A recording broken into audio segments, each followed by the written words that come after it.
Torradore Gives Back Love is a bittersweet love story written entirely and by the heart of author Billy Peel. It is available online for purchase and paperback. Chapter 1. The Building of the Torradore. The gentle breeze engulfed my senses. It smelled so of my beloved husband. Tears swelled up in my eyes and trickled down my cheeks. Oh, I missed my sweet Patrick. Slowly I walked along our desolate beach, sand moving under my bare feet, warm, empty sand. The sun shined brightly in the sky, causing angel-like sparkles glistening upon the sea water. I looked out over the water in the distance. I could see the barren island across the way. Here I stand on our beach, Patrick's and mine. It laid in solitude awaiting us to claim it together, once again as our own. I now stand alone and with such an overwhelming sadness, for my Patrick was infinitely gone. I could barely blink as I stared out over the sea, my eyes burning from the relentless sun's glare. My heart ached of total destitute and loneliness. How I longed to feel his touch, his breath of life again upon my neck. The glee of happiness sparkling in his warm Irish eyes. To feel the warmth and gentleness of his manly soul and being. Such a great man he was, my Patrick. My heart again ached for him. It was unbearable. I walked closer to the water's edge and stopped. How did it come to this desperate moment? We had been so splendidly happy. My thoughts lingered to those very first precious moments when we met. I found myself reminiscing and somehow almost virtually reviewing our first meeting, our life together thereafter. I started remembering back to the days when I met my dear Patrick. The date was May 14th of 1909. The Torradore was all the talk in Belfast, Ireland. It was being built at the local shipyard. Construction began around March 31st of the year to build the enormous ship. On every single sidewalk and corner, one would hear strangers talking and gossiping about the greatest ship ever being built here. Men came in by groves, thousands by my estimate, to help construct this massive vessel, all indeed strangers to the area. Our otherwise somewhat peaceful city had become a cauldron of masculine hyperactivity. Men were everywhere. As I said, many thousand or more of them in Belfast. The noise, crowded sidewalks was a bit unnerving at times and overwhelming for the otherwise peaceful citizens. Some good came out of it all. My papa's bakery became popular and sales had increased dramatically within a few months' time. Our family was working quite hard and doing quite well from the profits. Other businesses in the town also were profiting from the shipbuilders that had invaded the area, as were the owners of the residences and flats that the workers lived in. My sister Caroline O'Brien was 14 years of age and I, Mary O'Brien, was a mature, refined, 17 years old lass. We both loved the opportunity to be two young single lassies in a place now so overwhelmed with single, handsome Irish men. What used to be a boring, uneventful task walking to our bakery was now a wonderful, delightful welcome event. We giggled as schoolgirls walking along the sidewalk amongst such a large, strange variety of Irish men. The men would part, tip their caps at us as they led us through. Some would make rude comments, leaving us blushing. We scurried to our papa's bakery to avoid the somewhat aggressive crowd. I ran in, hugged my papa, and quickly put on my apron. Caroline giggled and Papa asked why she was so jubilant. "Oh, Papa, the men are everywhere. It is hard to walk down the sidewalk to get through to the bakery," she replied. Papa sneered and twisted his face, then grumbled out the words, "I wish you lassies would take the back way to the bakery. It is not fitting for one so young, innocent, and beautiful to be walking through the men." Caroline and I knew he was right, and the proper thing to do would be to take the alleyway in. But oh, how much we enjoyed walking on the sidewalk in front, especially these days. "Papa, may we go peek at the shipyard and see the ship being constructed?" I wishfully asked. What I really wanted to see was the men working on the Torradore, pounding and soldering away. Papa replied back, "Mary, if you must, then go ahead, but be back soon to help me in the bakery preparing bread before it opens. I think though that it would be best if you wait until the men are off the streets and at the shipyard. It would be proper and safer then." Caroline looked at me, her eyes wide open, and her facial expression was that of anxious anticipation for the joyful event to unfold. We hastily helped our papa make the bread dough, placing it in pans, firing up the oven, and started to bake them. The oven pit was large enough to cook 10 loaves at one time. The aroma of freshly baked warm bread started to fill the store. After we had gotten the baking out of the way, we decided to leave. Papa, we are done preparing the bread. You may open the store. May we go now? Papa just shrugged his head and replied, Yes, you may, but beware of the men, my daughters. Once outside, we noticed the sidewalks were no longer filled with men and actually quite empty except for a few locals. They must all be at the shipyard already, and that is good. Now we can see them all at work, I whispered. We hurried down the avenue to the shipyard a good 8 blocks away. Once there, we peeked through the wire fence at the shipbuilders working below. The shipyard had several towering rods of steel or iron rising many feet into the air. Caroline, turn your head. I shouted as we both turned our backs to the shipyard. Why, Mary, have you lost your senses? I came here to look at the men, not ignore them. Caroline complained. It's not that, Caroline, it is just that one of the men leaked while doing his job.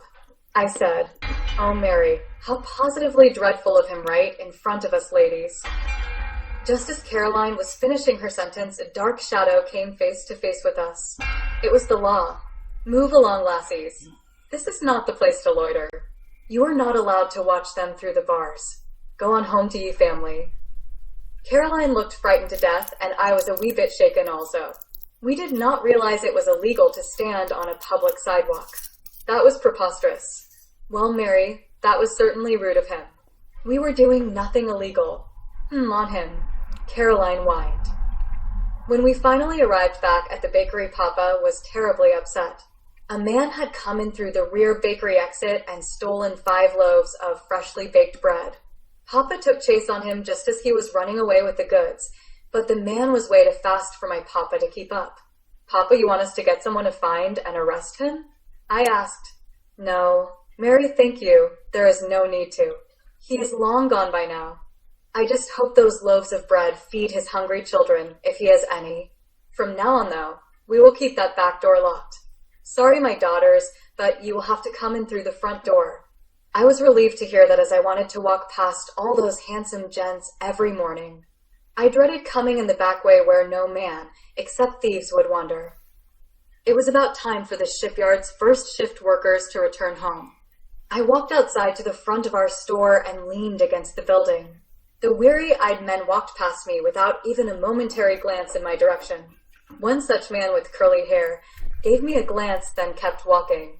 He continued about 20 feet away from me on the sidewalk, then stopped. He turned around and smiled at me this wonderful, warm smile. To my amazement, he started walking back in my direction. Aye, lassie, my name is Patrick Murphy. Is your father the proprietor of this bakery? Might I speak with him a moment? Confused, I answered, Yes, of course he is inside. The man named Patrick did not seem interested in me and quickly walked inside of the bakery. I just stood outside, feeling somewhat lonely and rejected. A few minutes later, my Papa wandered out of the store with the man. Mary, this man wishes to take you out on a picnic with him. He seems like a fine lad. If you would like to do this, I will give my consent. A huge smile came over my face as I replied back, Oh yes, Papa, if you wouldn't mind. I knew my Papa was ready to let me go into marriage. I was of age that most lassies marry. Chapter 2. First date, the picnic. Patrick came by the bakery to pick me up for our very first date. He had borrowed a horse and wagon for transportation. He looked so handsome and smelled so good. I was truly impressed with him when he called upon me. I had packed some fresh bakery goods, a small cake, rolls, and fresh sliced meat and goat cheese for sandwiches. I filled up a jug full of apple cider, of which my grandfather had made specially for our picnic refreshments. I also included some fresh fruit in the basket. Patrick had a blanket in the wagon for our picnic, but that was all. He was not very prepared, so I was relieved I had the precedence to pack a basket up with food. Patrick bowed and so graciously said, My lady, and held out his hand to help me into the wagon. I was intrigued by his respectful, refined mannerism. He was such a gentleman. Once I was aboard and the wagon started moving. I felt nervous about being with him. This was my very first date ever, and I wanted it to be so very perfect. I found myself, though, at a loss for words. Patrick also was very quiet. We actually were just two complete strangers to each other. I was beginning to view my first date as a very awkward, precarious type situation. It could have gone badly very quickly if one of us had not spoken up. Patrick glanced at me and smiled, then broke the impending silence by saying, "Mary, no need to be nervous. Converse with me a wee bit about yourself, so we may get to know each other a slight bit better." I laughed, then responded, Patrick, I am a bit nervous. This is my first time I was called upon to be with a gentleman. I am one of two Irish daughters. Patrick, as you know, my papa owns and operates the bakery in town. I love to sing and sew for a hobby. Our home is down the street a wee bit from the store. My sister Caroline and I help my papa out at the bakery by preparing bread and the baking of it. My mama stays at home tending to the cooking and cleaning. Tell me, Patrick, why did you come to Belfast? Was it just to help build the Torradore? Where were you from before? What kind of work do you actually do? Patrick looked at me and replied back, "Whoa, lass, 100 questions here. Let me see, which shall I answer first? To address your first question, I came to Belfast to help construct the greatest ship that will ever be built. Before that, I worked on smaller ships and steamers shoveling coal into the furnaces to power them. A terribly hot, tedious job, I might add. When I heard of the Torradore, I took my chances getting employment as a shipbuilder, but just for the time being. My real desire is to work on the ship in its boiler rooms, firing up ye huge furnaces. Oh, what a thrill that would be, Mary. I have yet to apply for that position on the Torradore. I am not so sure they would allow me to be a stoker on such a fine grand ship, especially after I have helped build it also. Mary, I am from the other side of Ireland's eye, per se. My father and mother still struggle to keep our humble farm alive. The harvesting of crops is how we survived. I have one younger sister, that is all. I hope, me dearest Mary, I hope I may have comforted you somewhat with my answers. Might I add, you look so beautiful today." Patrick smiled my way. I blushed, feeling somewhat embarrassed. I was not used to compliments from a completely strange gentleman. He thought I was beautiful. How incredibly happy I felt at that moment. I was beginning to love this man already, this early in our meeting. "Why, thank you, Patrick." I appreciatively answered back. Suddenly, Patrick curved off the main road down onto a beaten path of a road. The untraveled road shook the wagon to and fro, making it somewhat an uncomfortable ride. Suddenly, I could see why he took this ominous detour. The road started going along the shoreline, winding its way up towards an enormous lighthouse and sandy lake beach. Several cottages were also in the area, adorning the beautiful coastal area.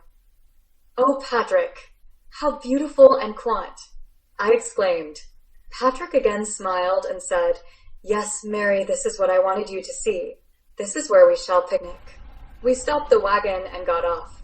He tied up the wagon and team of horses to a nearby tree trunk. "These cottages are empty, Mary, except the one where the lighthouse keeper lives far over yonder." He pointed way off in the distance. The lighthouse itself was high upon a hill looking down over the ocean, guarding ships and boats from the rugged, rocky Ireland coastline. Below, near the water shoreline, was a small, intimate little sandy beach, very barren and desolate for any human contact. "This is where we shall picnic on this beach, Mary." We carried the basket of food and blanket over to the sand. Patrick laid it out. We both sat on the blanket, both speechless and in awe of the majesty of this special place. How private and intimate it all seemed. The waves hit the rocks and made an enormous roar, then silenced as they receded back out to sea. The smell of the water, the gentle ocean breeze, my senses were overwhelmed, my heart pounding, and so was Patrick's as he was staring at me lovingly. I looked down, hiding my face and blushing. Patrick spoke up to break the silence. "The first time I saw you, Mary, the first knew you were the one.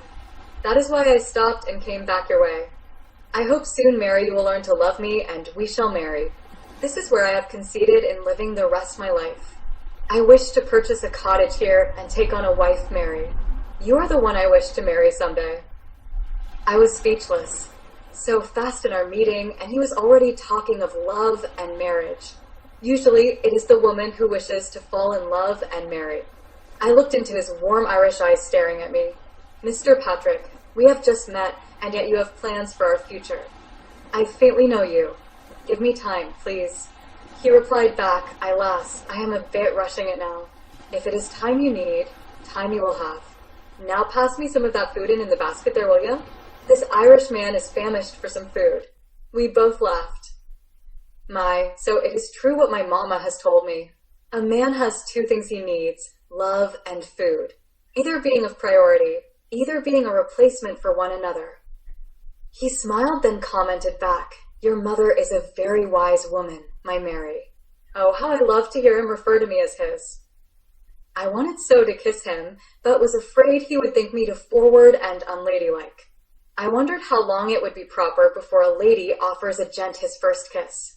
As I was pondering this thought, Patrick leaned over, held my chin in his hand, and gently kissed me. I realized he had just answered my question. My first kiss. How I loved his masculine lips upon mine. I felt I wanted to kiss more, but refrained as to be a lady. Patrick stood up and held his hand out to me. Come, my Mary, let me show you the inside of the cottages. I quickly asked, How can we just go inside? Are they not locked up? No, Mary, the lighthouse keeper does not lock them up. I have spoken to him before. No one ventures into this area. Only lost lambs like ourselves. He gently took my hand and led me towards one of the cottages. Once inside, I was enthralled. It was all so quaint and yet very self-contained. The first room was a huge one with a parlor-like area and a kitchen all in one. In the back of the living area was a bedroom. The window had white shutters on it and they were open. A breeze was coming in and the lacy white curtains gently moved with it. The bed had a mint green and white floral bed cover on it. The whole room had a cottage-like feel to it. Oh, how precious! I exclaimed. Come look at this, Mary. Patrick led me to a small room off the bedroom. Inside was a table with a wash basin or bowl on it, and to the side was a tub for bathing. How wonderful! But where do we get the water from Patrick? He took my hand and led me outside. The pump and well is right here, and the out facilities are over there. He pointed to a small building behind the cottage. Oh, how wonderful and close to the cottage. He laughed and said, It may need some modernizing. I think I might use that facility in the back, Patrick. Be right back. I went into the outhouse and found it to be rather dirty and bug-ridden. Quickly, I did what I needed to and hastily left. Outside, I mentioned to him how it needed to be cleaned, if someone was to consider buying the place. Patrick must have felt that was an invitation for us together to purchase the cottage and said, We will clean it and make it fit for a lady once we buy it. He was casually bringing up that, and subject again, marriage.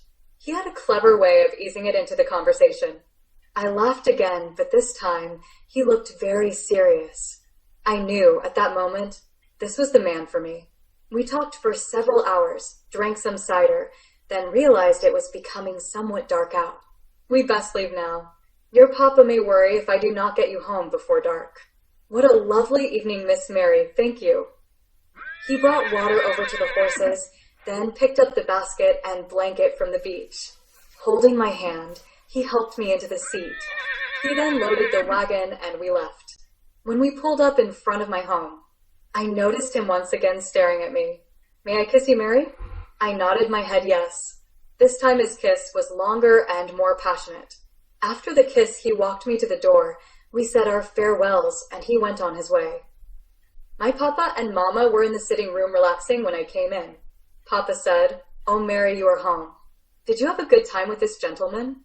I replied quickly, Oh, yes, Papa, he is wonderful. I had the most perfect day of my life because of him. Mama smiled at me and said, I can see that, Mary. I am so happy you enjoyed his company. I couldn't sleep at all that night. All I could do was think of my Patrick. Chapter 3. Jealousy. I had the most perfect day of my life. The next day, Caroline and I woke early so we could help Papa again at the bakery.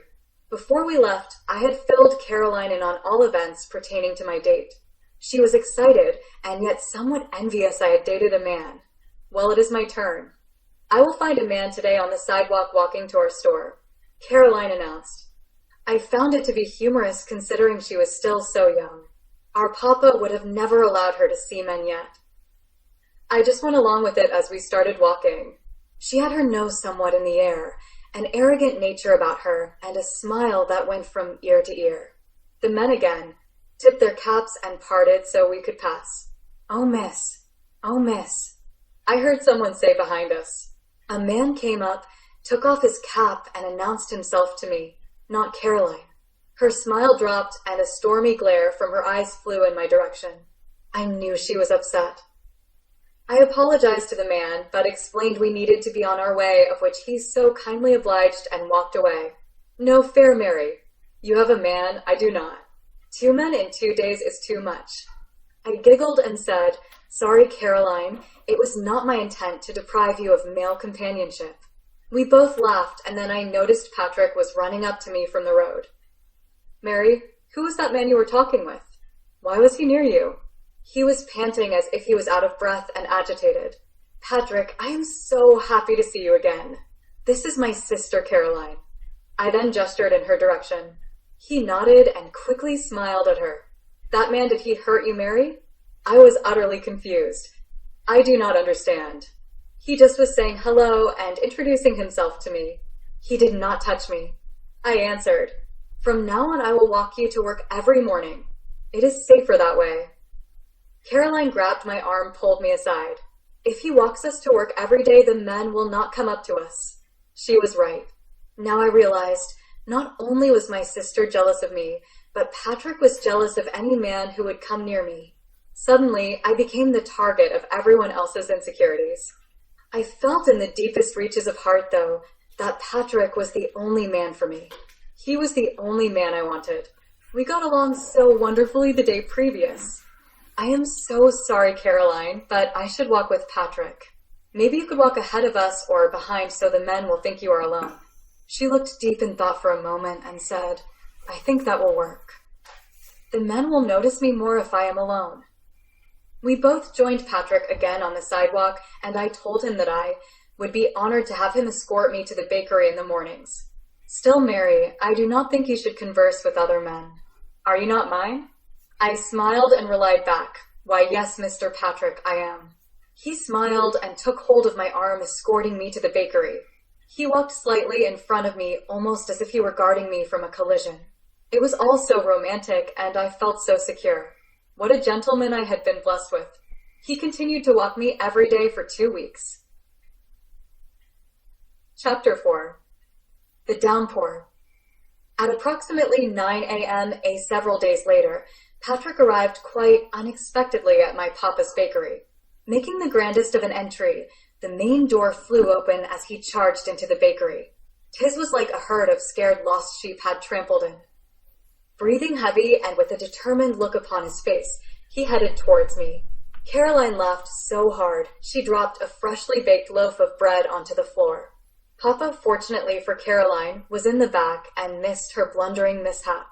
"Mary, would your father let you perhaps leave the bakery and spend the day with me?" I giggled, then answered, "Perhaps. You will need to ask him, though." "Mr. Patrick, was that any way for a gentleman to enter the store, may I ask?"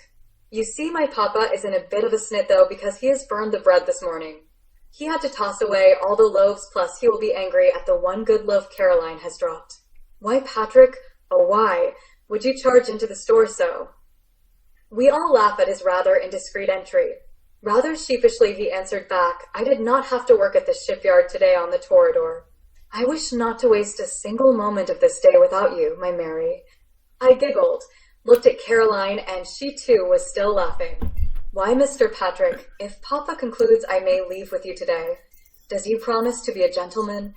He smiled again sheepishly and said, "Of course. 'Tis like an angel has appeared before my Irish eyes. I shall cherish and behave like a gentleman every moment we share together. This I promise." I smiled and was satisfied his voice sounded sincere.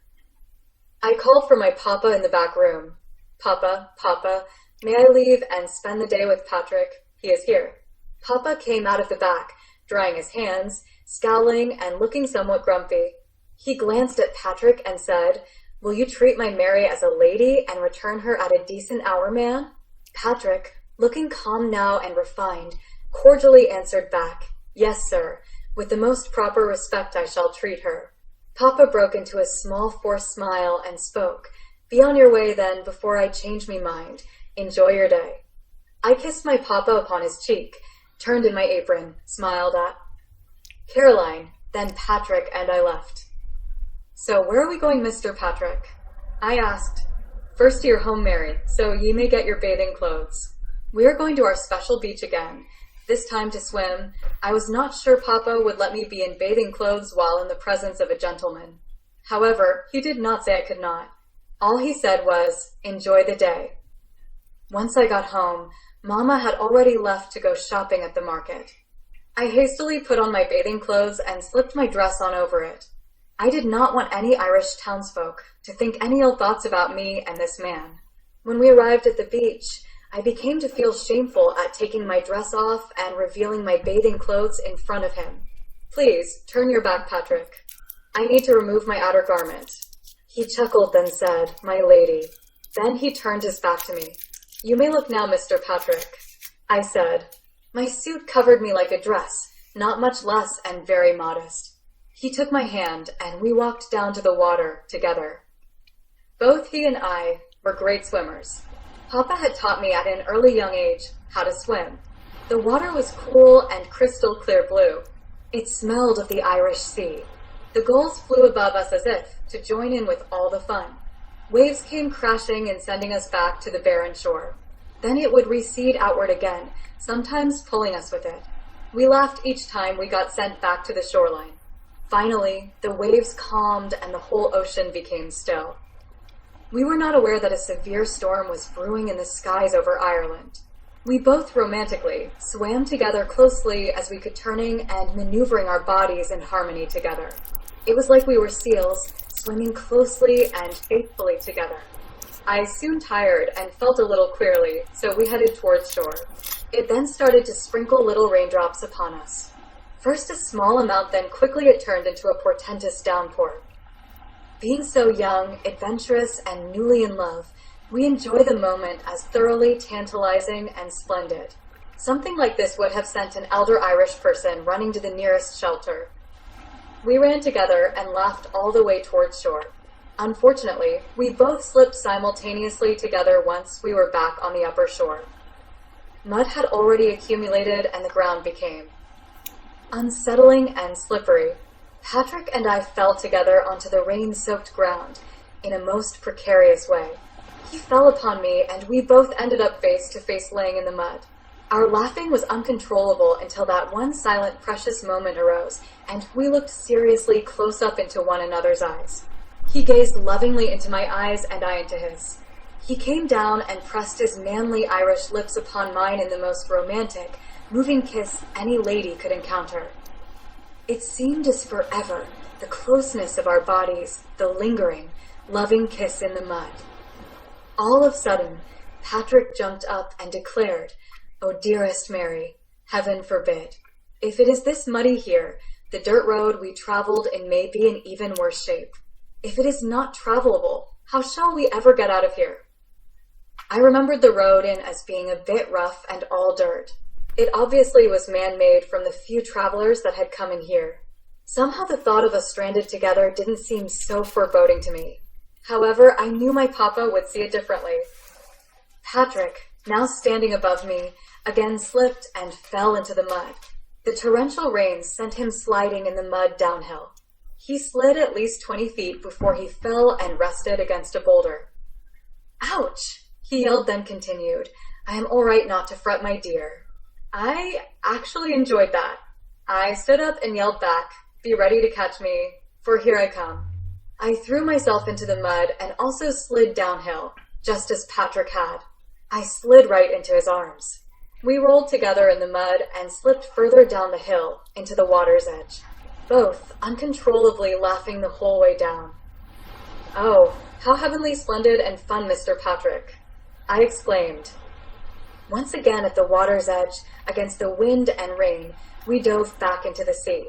The mud washed off our bodies, turning the crystal clear blue water brown. It was the most fun time I had ever encountered. We climbed up the hill again on the somewhat rocky side of it for traction. Patrick held my hand tightly all the way up, a true Irish gentleman indeed. We laughed about the humorous, unexpected incident all the way to the road, then both of us turned somber. Pondering our thoughts upon the roadway, we could see it was mush, just pure mud. The team of horses would not be able to pull the wagon through it safely. We were trapped. My papa will stress with worry over me if I do not get home. This rain is not going to leave the Irish heartland anytime soon. He worriedly replied back, only one option, Mary. We may have to find refuge in the cottage until it lets up and the road can be traveled upon again. I knew he was right. To leave now would have been treacherous. The team of horses could have slipped in the mud, which would have sent our wagon down the jagged cliffs into the sea. Papa would just have to understand we had no other choice. Chapter 5. Trapped in the cottage. Let's go to the cottage, Mary. The rain is too heavy and I do not want you to fall ill. I promised your father I would watch over ye, and that is what I will do. We shall explain to him later, whenever we can get back. He will realize how we had no choice but to stay. Surely, my lass, he would understand that. I answered back, you are right. I am so wet and getting chilled. Please let us go in and dry off. Once inside the cottage, we lit the lanterns and built a fire in the hearth. I dried off as much as I could, but knew I needed to dry my dress somehow faster, so I could change into it. I returned into the sitting room, with my dress in hand and a towel over my bathing clothes I still wore. I draped my dress over a chair and moved it close to the hearth to dry. Come near the fire, Mary. It will warm us both up and dry our bathing clothes quicker. We both sat on the rug in front of the hearth shivering. I was trembling so hard that Patrick put his arms around me to stop it. He then went into the sleeping room and retrieved a quilt off the bed of which he wrapped around me. Thankful and in gratitude, I kissed him gently on his cheek. He had such masculine features, but yet the skin on his face was soft and subtle.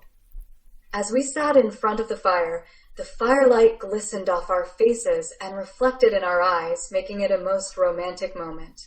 Oh, my Mary, you are so beautiful with the reflection of the fire on your face and in your eyes. Your eyes look warm amber, colored like the cinders burning in the hearth. He took my face and turned it towards his, then said, It takes every effort of this Irish man's part to not want to hold you in my arms and kiss you, oh, so tenderly. I love you so. I would go down upon my knees and ask you, but I am already on the floor. Mary, could you possibly become my wife? I know I should not dare ask you so soon, but the love is already there and so strong, my Mary. Staring into his sincere, warm, Irish eyes made my heart skip a beat. I felt so weak and vulnerable at that glorious moment. I loved him so incredible much already that I could not comprehend the forbearing thought of not being with him. I, without reluctance, quickly replied, Yes, Patrick. I want nothing more than to be your wife. His face generated a handsome smile, and his eyes lit up with pure and utter jubilance. Of course, we must ask your father's permission first, Mary. I am the happiest man whom has ever stepped upon Ireland's great land. Loving and longing for each other, yet we dare not, we held each other tight in front of the warmth of the hearth. I reassuringly added to the moment, besides, once my papa knows of our innocent night together, he may demand we get married. We should not have been together on this night, as innocent as it is, unless to my papa we were wed. Patrick spoke, softly looking deeply into my eyes. I cannot wait until dawn breaks, and the sun has dried up the mud outside so we can leave. I wish to speak to your father immediately about our plans. I hope for his blessings. The rest of the night we talked for hours about everything, including some mischievous and somewhat rebellious mishaps we both did as children. My stories were fairly uneventful, yet Patrick's stories were full of intrigue and adventure. He went on to tell me a story that I shall never forget. When Patrick was about 11 years old, he longed to get off the farm and be a seaman. The sea was his only passion in life. His biggest dream was to be a captain aboard his own seaward vessel. One day, while he was out plowing to sow the seeds on his father's farm, he felt the overwhelming need to run off. While his father was tending the field furthest away and oblivious to his young, 11-year-old Patrick's whereabouts, Patrick just took off running. He said he ran and ran through the fields and trees, towards the smell of what he thought was the sea. He knew it was early enough in the morning that he may catch up with a steamer ported on a pier off the coast. It should not have yet left the dock to embark on its journey.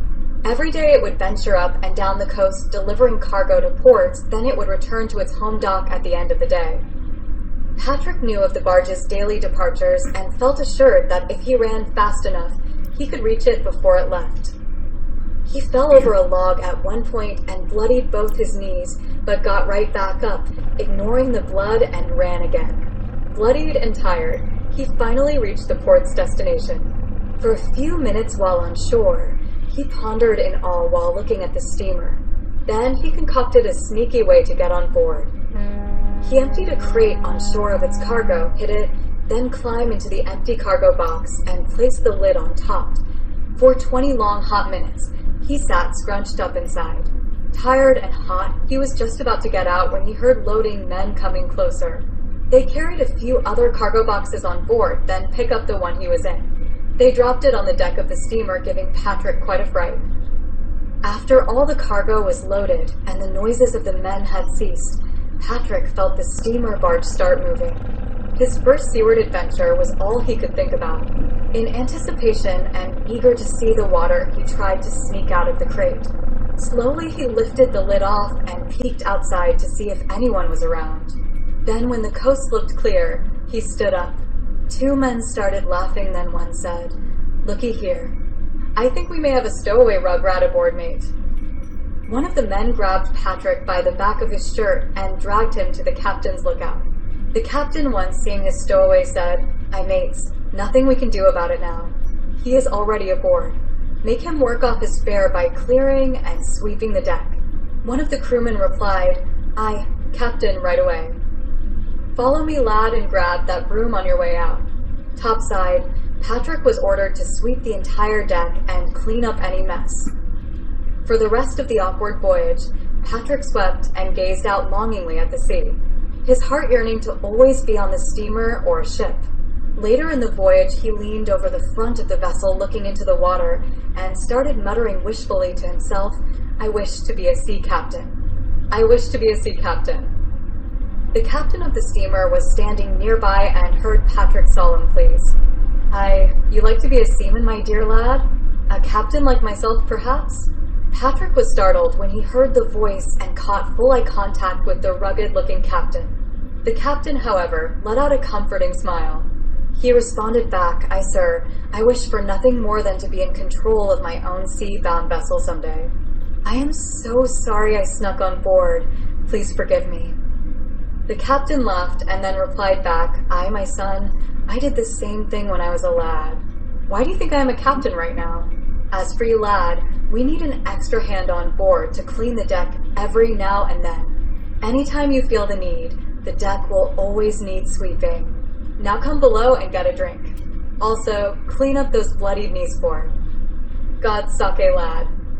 Soon after, the steamer returned to its port. Patrick was so excited about his adventures and had forgotten he ran away from his father to have them. His father, angry and frightened, lashed him a good 9 times with a leather strap. The adventure he had was well worth the strong lashing he had gotten. He would have gone through it all over again just to be on the steamer, and he did. Several times he snuck off. Several times he got a lashing until his father just plain gave up. He became a once-a-month crew hand on that cargo barge. By 2 a.m. in the morning, we both became tired, so Patrick, being so gracious and a true gentleman, offered me the bed. He retired for the night on the floor in front of the hearth with a pillow and quilt to sleep on. The rain had let up some time during the night and early morning hours. It had dried up considerably. It was safe to go home and face my probably panic-stricken and furious papa. Chapter 6. Papa's Permission. We embarked cautiously with the wagon on the journey back to my home. I felt remorse for having to spend the night with a man and was not sure my papa would understand the circumstances that led up to it. For several minutes we pondered in the wagon outside of my home, both of us frightened to go in, sensing my papa would be distraught and angered at us both. Papa came out to meet us, and we expected the inevitable. At first, he just seemed worried and thankful we were both all right. Then he asked angrily, "Where have you been?" "Your mama and I have not slept all night worried it was the end of you." Patrick stepped off the wagon and held the horse tightly by its rein. We both were afraid the horse would take off once my papa let out his angry roar. "I am humble and so sorry, sir, that I have not returned your daughter as I had promised." We had gone up to Cove's Point and the lighthouse to swim when the rain poured down upon us. The road leading into the beach cove was of dirt and quickly turned to mud. There was no other way out, and we became trapped. The road was too slippery and treacherous to drive the wagon on, as we may have gone over a cliff. "I, sir, felt for the safety of your daughter, it would be best to find solace in safety inside a cottage in the grove. That is until the rain let up and the sun dried the land." Papa rubbed his chin, scowled somewhat, then mumbled humbly, "You did what you had promised. Watched out for the safety of my daughter. For that I am grateful." I got off the wagon and hugged my dear Papa. I knew it took an immense amount of courage for him to forgive us both so easily. He had been upset all night and frightened for my life. "Come in. Get warm and tell us everything." I wished to hear it was an honorable night. Inside, Mama met me with tears and open arms. "You are safe, my sweet Mary." "Oh, I have worried about you all night." I just hugged her and said what I thought was best to say. "Papa will explain, Mama." Papa looked at me and scrunched his face up, then took Mama aside and explained it all to her. After everyone had calmed down, we all sat in the parlor, and Patrick, being the honest gentleman that he was, told them every minute of our daring adventure. I could see Papa was amused by his honesty when telling the story. He even told of our kiss on the beach. "And, sir, I would like to add," Patrick started to state. He stopped, and a hush of stillness and quiet filled the room, all of us waiting for what he had to say next. "I would like to ask you, sir, for daughter's hand in matrimony. I love her so much and want to spend the rest of my life with her. That is, sir, if you give us your blessings." My Papa looked downward. Mama bared a smile, and both Patrick and I were still contemplating an answer of no. After all, we had only known each other a short time. Papa put his specs on and looked up, then said, "Your Mama and I, Mary, had also only known each other a short time before we wed. Her parents were against it and demanded a longer courting time to get to know one another better. A decision like that, they said, cannot be made prematurely or without thought. I was fully willing to do as they wished and wait, but I knew in my heart our love was all so strong. It was your Mama, Mary, who talked to them and changed their minds. We were then given permission by her father after just 2 months of courting to be wed. It was the wisest and the happiest decision I ever made to marry your mother. We have been incredibly happy ever since. I learned there is no timetable for love to arise. Once it does, it's there to stay. Blessed are you both, and may God be with you. I approve this marriage." We both jumped up and hugged each other. Patrick shook my Papa's hand and kissed my Mama's cheek. Caroline, who had been upstairs doing her schoolwork, came down and was excited when she heard the news. One minute you are missing Mary and in danger, the next you are to be wed. How life can change so quickly, from one minute to the precious next. Congratulations to you both. She also hugged us both.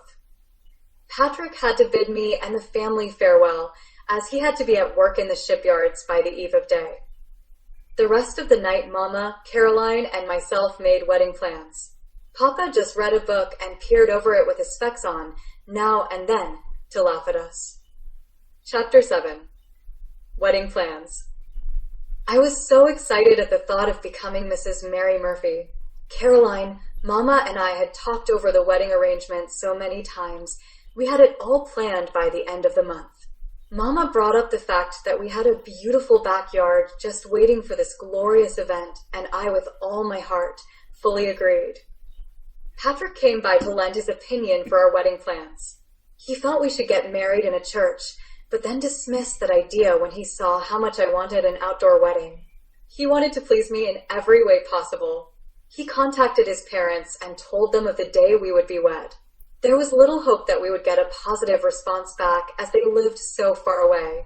However, They did respond with a yes. They would definitely be here to see their son, whom was finally betrothed, be married and meet his new bride. Mama carefully planned out a menu of all the food she would be making for the guests. We invited several men from the shipyard, family of course on both sides, and closest friends. As the day drew closer, I became a bundle of nerves. My mama took me aside one day and had a long talk with me. She explained more than I knew about on how to satisfy your husband and keep a home cleaned and organized. That was my duty, she said. My mama, somewhat reserved and modest, found it difficult to speak to me about such private, intimate things. I caught her blushing a few times and mentioned it to her. She would start laughing each time I took note of it.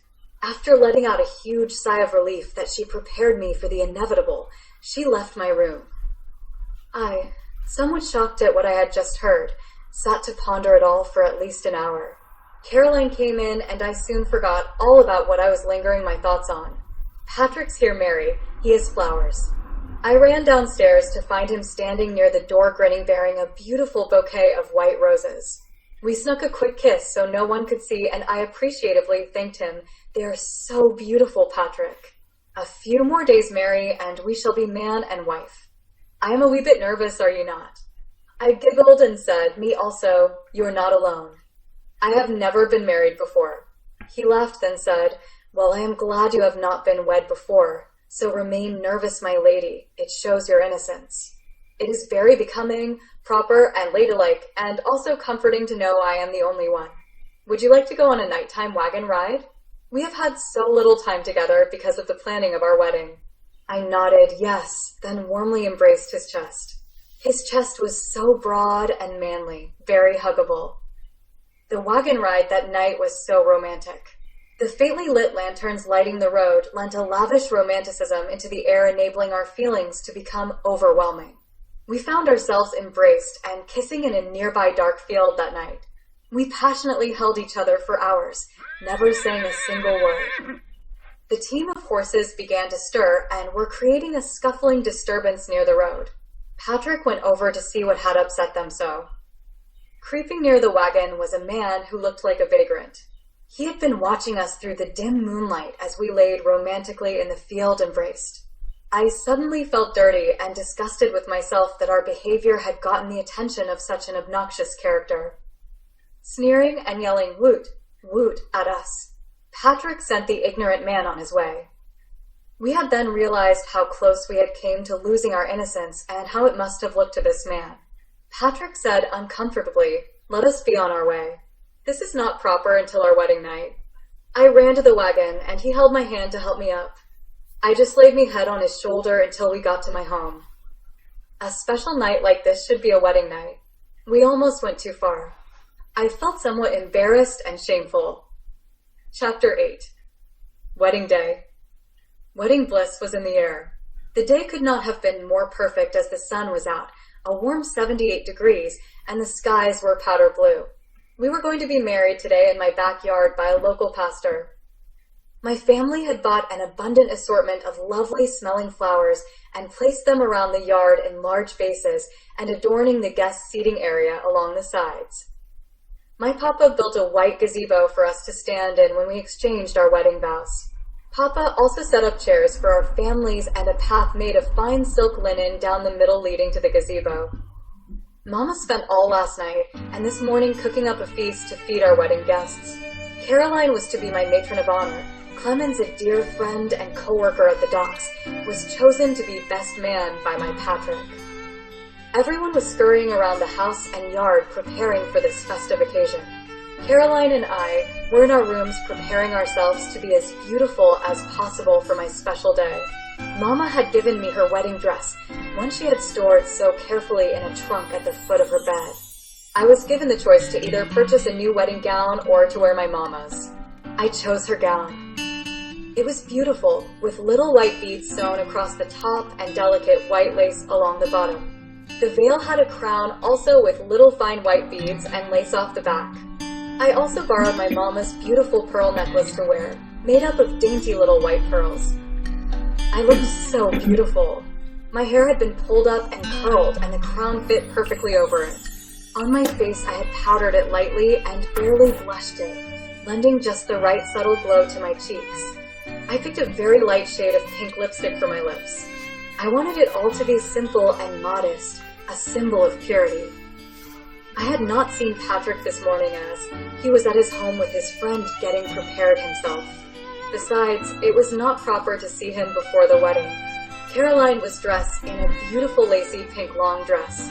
She put subtle little pink flowers in her hair. She was so beautiful, one might think she was the bride, but the color of her dress would have given it away. It made me see, though, just how beautiful she would be on her own wedding day. We heard the guests starting to arrive. It had taken 2 days' travel by carriage and team for Patrick's family to come out to Belfast to see us be wed, a trip that they without haste or remorse eagerly anticipated. They had not seen their Patrick for 2 years and had missed him terribly. I could hear my mama greeting the guests at the door and Papa ushering them to the backyard to be seated. Soon I heard my mama greet Patrick and his best man. They had arrived. I knew it was just moments before I would be married and minutes before I was to walk out. A quiet came to the house as if no one was there anymore. I glanced out the window and looked at my guests all seated and smiling. My papa would soon be coming up the stairs to walk me out to the gazebo. A sweet local man started playing his violin, anticipating my arrival. Papa came into the room and said, "My daughter, this is it. It is time for you to meet your new husband." Caroline went out ahead of me so she could walk down the aisle before my grand entrance. We all reached the back door and Caroline went out first. Papa held me back, holding my arm within his, waiting patiently to lead me out. He looked so happy and proud. I started to tremble and hoped it would have stopped before my walk out. Papa patted my hand and reassured me to calm down. Once Caroline had reached the altar, my papa and I started our walk together out. I saw my handsome Patrick dressed so fine standing near the altar. A calm came over me as I neared him. I had loved him so. I barely noticed the guests watching me as I descended down the aisle. I only saw my Patrick. Once we reached the altar, the pastor asked, "Who giveth this woman to marry this man?" My papa replied calmly, "I do," and stepped back. He then seated himself next to my mama, who was all in smiles, and held her hand. The pastor was speaking, though I'm not sure I acknowledged what he was saying. I was in wedded bliss and complete, utter happiness.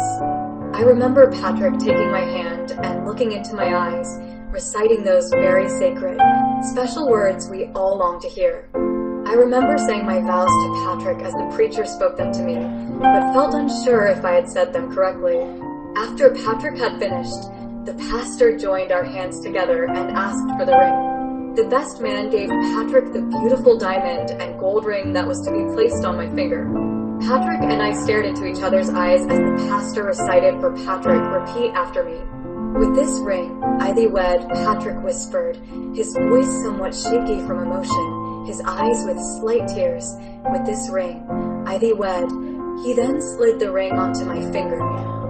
Next, the pastor announced that we were man and wife, introducing us as Mr. and Mrs. Patrick Murphy. Patrick gently kissed my lips, and we both embraced. Soon we heard our excited guests clapping and congratulating us.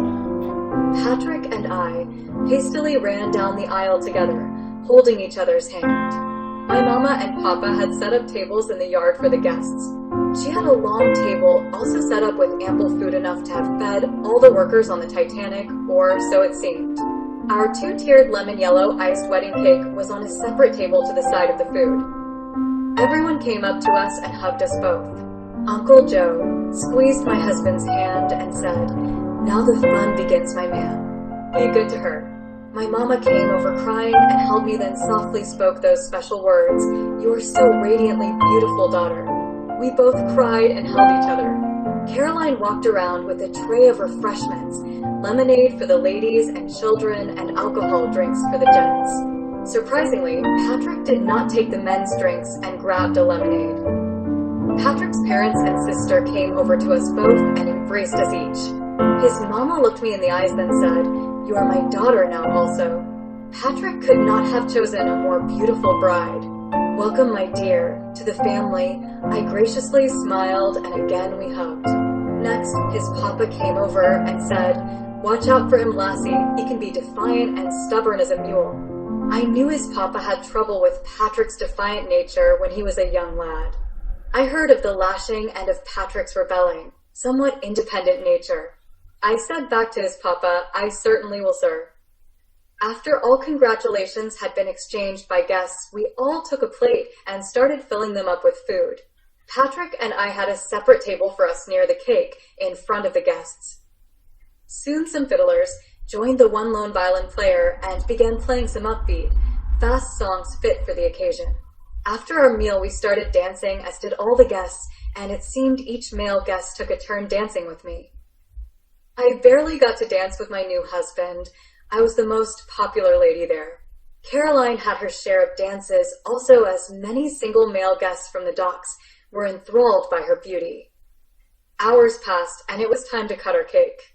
Patrick and I held the knife together and made the first cut.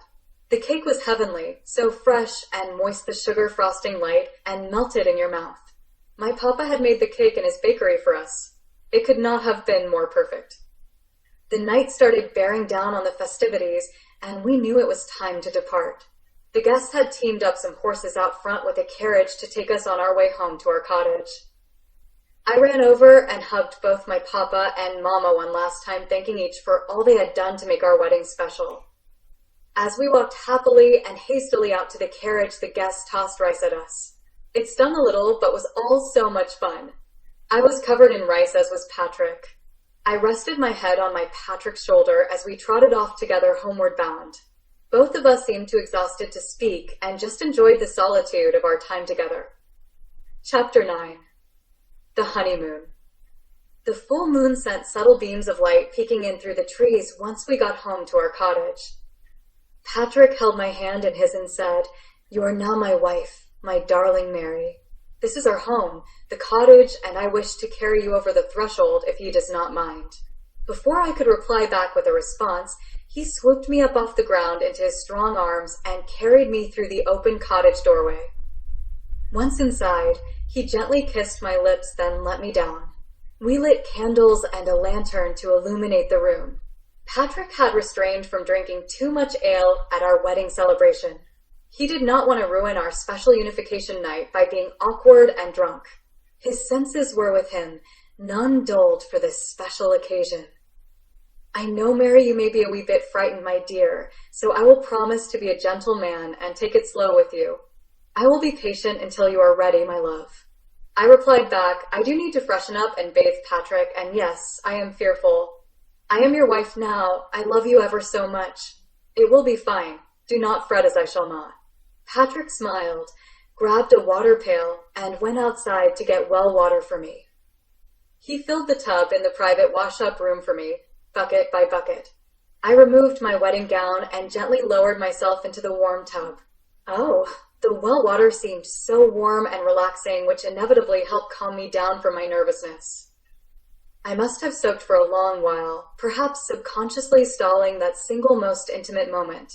Patrick anxiously and impatiently knocked on the door and asked, "Is ye all right, my Mary?" I giggled and replied back, "Yes, I will be out shortly." Quickly, I climbed out, dried myself, and slipped on my white wedding nightgown, expressing purity. It was tradition for the females in our family to wear white on any such night. As I entered our cottage bedroom, I noticed that Patrick had lit candles, tiny little subtle candles that lent a gentle glow to the room. He was already in bed. His eyes seemed huge with anticipation, like a hungry wolf, but a gentle one. He pulled back the comforter and bed sheet so I could get in beside him. I just laid there stiff for a few moments, staring at the ceiling in fright. Again, his eyes got huge with healthy anticipation once his eyes fell upon me laying there so vulnerable. Slowly he reached for my chin, lightly caressing it underneath, and turned my face to his. Our lips met in a long, passionate, lingering, gentle kiss. His masculine body moved onto mine as I could feel the hardness of his manliness against my thigh.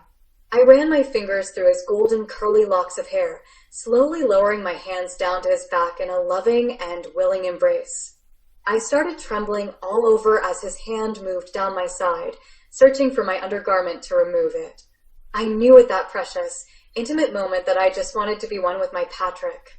I helped him remove it, shuddered, and felt his manliness enter me. It hurt so at first, but subsided as he went further in, then out. All the times our lips lovingly locked together in a warm, forever moving kiss. I loved this moment. I loved my man. In rhythm, we moved together for what seemed like a while, his body sweating and engaged closely upon mine. Then a warmth overpowered me, and he was still. How gloriously explosive that intimate moment was. My man let out a huge sigh, then gently once again leaned over to kiss me. I remembered what my mama had told me, that it was a woman's duty to fulfill her husband's desires, no matter how hurtful it seemed. My mama was so wrong. This was not in least bit hurtful. It was ultimately the most wonderful moment of my entire life. Several times that night we became one, until we both finally fell asleep from exhaustion. What an incredibly long, magical day it had been. Chapter 10. Caroline. After our marriage, within a few short, wonderful months, we had settled in nicely in our cozy cottage. In the evenings, we would sit in front of the hearth and talk for hours about everything. He seemed to love to talk as much as I. I'm in a great mood today. Life is great. As long as you have family around that keep you smiling, that's all one needs. Heck with money. Loving memories last forever. Money flies out the window on some trivial objects we really don't need. I then gestured that thought towards an open window. You forget a week later what you bought, but you won't forget a memory of your family which lasts days, months, or even years ago. Not to mention decades. I confidently stated. Patrick just smiled and said, "Where last did that come from? You, my love, are so deep in thought." I laughed. I knew he was right. Sometimes I get a wee bit nostalgic and sentimental. I sighed, then replied back, "Oh, Patrick, it is just the candlelight, the cottage, us together as husband and wife. It feels so right. How could anyone not see the value of love within a family? Our love has made us rich. Rich with pure love filled, golden memories. We are so lucky. Some are rich with wealth, but not of any love." My eyes became wet with tears. I began thinking of all the lonely souls of the men who worked on the Torradore, going home to an empty house every evening alone. Though they made their pay after a hard day of toiled labor, they had not one love to share it with. How sad, I thought. "Hey, Patrick. I think Caroline is old enough to meet and date a sweet Irish gentleman. Don't you?" He looked at me perplexed. "Caroline? Nah, she's too young to have gentleman callers. Your papa would forbid it, not to mention what it would do to your mom." I replied back, "Nevertheless, she is a beautiful young woman now and quite alone, especially since I have left home. I think we should fix her up with that sweet friend of yours, Jonathan, from the shipyard. He's not that much older than her. I will talk to our parents tomorrow and ask them if it would be proper." Patrick answered, "Aye, he is a fine lad, but a wee bit shy, especially around ladies. I do know he has saved a bit of money and would make some lucky lass a great husband. I do not know." He paused, rubbed his chin, and looked deep in thought, then continued, "Tell you what, Mary, I will speak to him and see if he would like to go out with her, if we all would go out together." I jumped up out of my rocker and kissed his face all over, saying, "Yeah, thank you, thank you. What a great idea." I sat upon his lap, my arms draped around his neck, hugging the life out of him. He sheepishly said, "Whoa, save some of me until tomorrow, my blessed wife." Such a firm hold. "I have an exquisite idea. Let us retire for the night and carry this hug on into the sleeping room." I smiled as he got up and carried me off into the bedroom parlor. We became one with love. The next morning, I had talked Patrick into making a visit to my family's home. I wanted to speak with my parents about Caroline. He was not too thrilled about the expectation of confronting them about such a delicate subject, the dating of their youngest daughter. Once we had arrived there, the whole family was in the parlor room, including Caroline. We knew we had to get her out so we could speak to them about her. She was so excited to see me, and I think I hurt her when I told her we need to talk to our parents in private. I figured I could explain it to her later, and she would be oh so grateful. For an hour we spent the time trying to convince them she was ready to date. Papa looked betrayed and saddened. To him it must have been as if the birdcage was left open and all the birds flew from their home, in the gilded cage. Yet he was a wise man and understood that even though we may marry, we will always still be family. He sighed, then groaned, then said, "She is a young lady now, and I should not let my shallow feelings hold her back. 'Tis would be selfish of me. If you both promise to be with her on the first calling of this young man, I shall allow it. You must watch them both closely, as surely as an eagle soaring above stalks. Does you both understand?" I smiled, feeling somewhat guilty, and replied, "Yes, Papa. Thank you for being so unselfish and courteous of Caroline's feelings. I know it is hard for you." Mama just smiled and, as always, let Papa make the decisions. Patrick and I decided to wait till after we heard whether or not he would get the stoker position on the ship before we would make plans for Caroline and this man to meet. Chapter 11. News about the stoker job. While waiting for the day when he could apply for the job, I had started to adapt nicely to being a married woman. I cooked, cleaned, shopped, and favored my husband as any proper married lady should. Patrick, of course, worked hard at the shipyard with merely a day off. The nights spent together in our cottage were warm, cozy, and romantic as could be. He was truly a loving and soft gentleman, yet very masculine and strong as a man could be. Sometimes in the evenings, we would sit around the hearth and just converse lovingly with each other. Sometimes we talked for hours, mostly about us, our dreams for the future, or about the Torradore. Each time I found myself falling in love with him all over again. Occasionally, we would go spend time upon our beach, a beach no one else knew of nor visited. We would lay upon the warm sand together, very intimate and in a loving embrace, until the tide would roll in and brush gently at our feet. How we loved the beach, how we loved each other. This golden-haired Irish, wonder of a man, never ceased to enthrall me with his loving, heart-filled words of woe.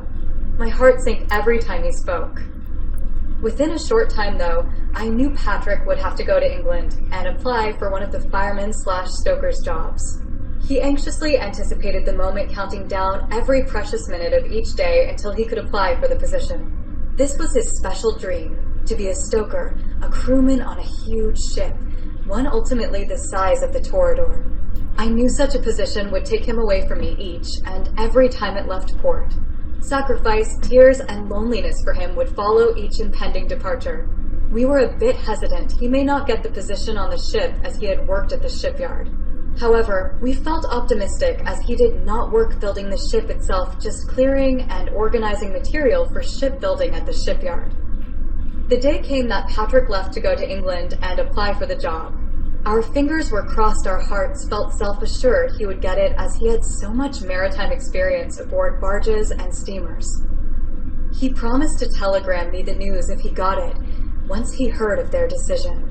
I waited eagerly, biting my fingernails off from nerves until the 5th day of his departure. I received a telegram from him stating he had gotten the position and would be held up a few more days, completing paperwork before he could return home. A huge smile and sigh of relief overwhelmed me as I knew this was his dream finally coming true. Several days later, I heard a ruckus outside of our cottage and ran out the door to see what was going on. There, coming down the road in a wagon, was Patrick. He barely stopped the horses before he jumped off, and we both ran to each other. He twirled me around. Powerfully, he kissed my lips and laughed hysterically at his good fortune. That night, we talked and talked of our good fortune. Not about the money aspect, as he would receive very little. It was all about his dream, our dream, that had finally come true. Chapter 12, The Pub. Patrick brought me to this Irish pub to relax and celebrate both his birthday and his position on the Titanic. This was to be my first time in a pub, and I was a wee little unsettled on the nerves going into one. The men in town, after either tediously working on the Torradore or a day's labor somewhere else, would relax by visiting the pubs. It was not so common for the ladies of the town to visit such a place, except on an ostentatious occasion perhaps, or if they had a somewhat tainted, lonely past. The The pub smelled a mixture of men sweaty, soiled laundry, sweet-smelling, Irish cologne, and good old Irish booze. We sat down at a small discreet table in a distant corner. A cute, tired-looking server came up and asked for our order. Patrick, without asking me, ordered 2 Irish brews for us. She brought over 2 tall glass jugs of a foamy, frothy-looking brew and placed a bowl of pretzel like breadsticks on the table. Cautiously, I took a little sip and told Patrick it tasted hideous and bitter.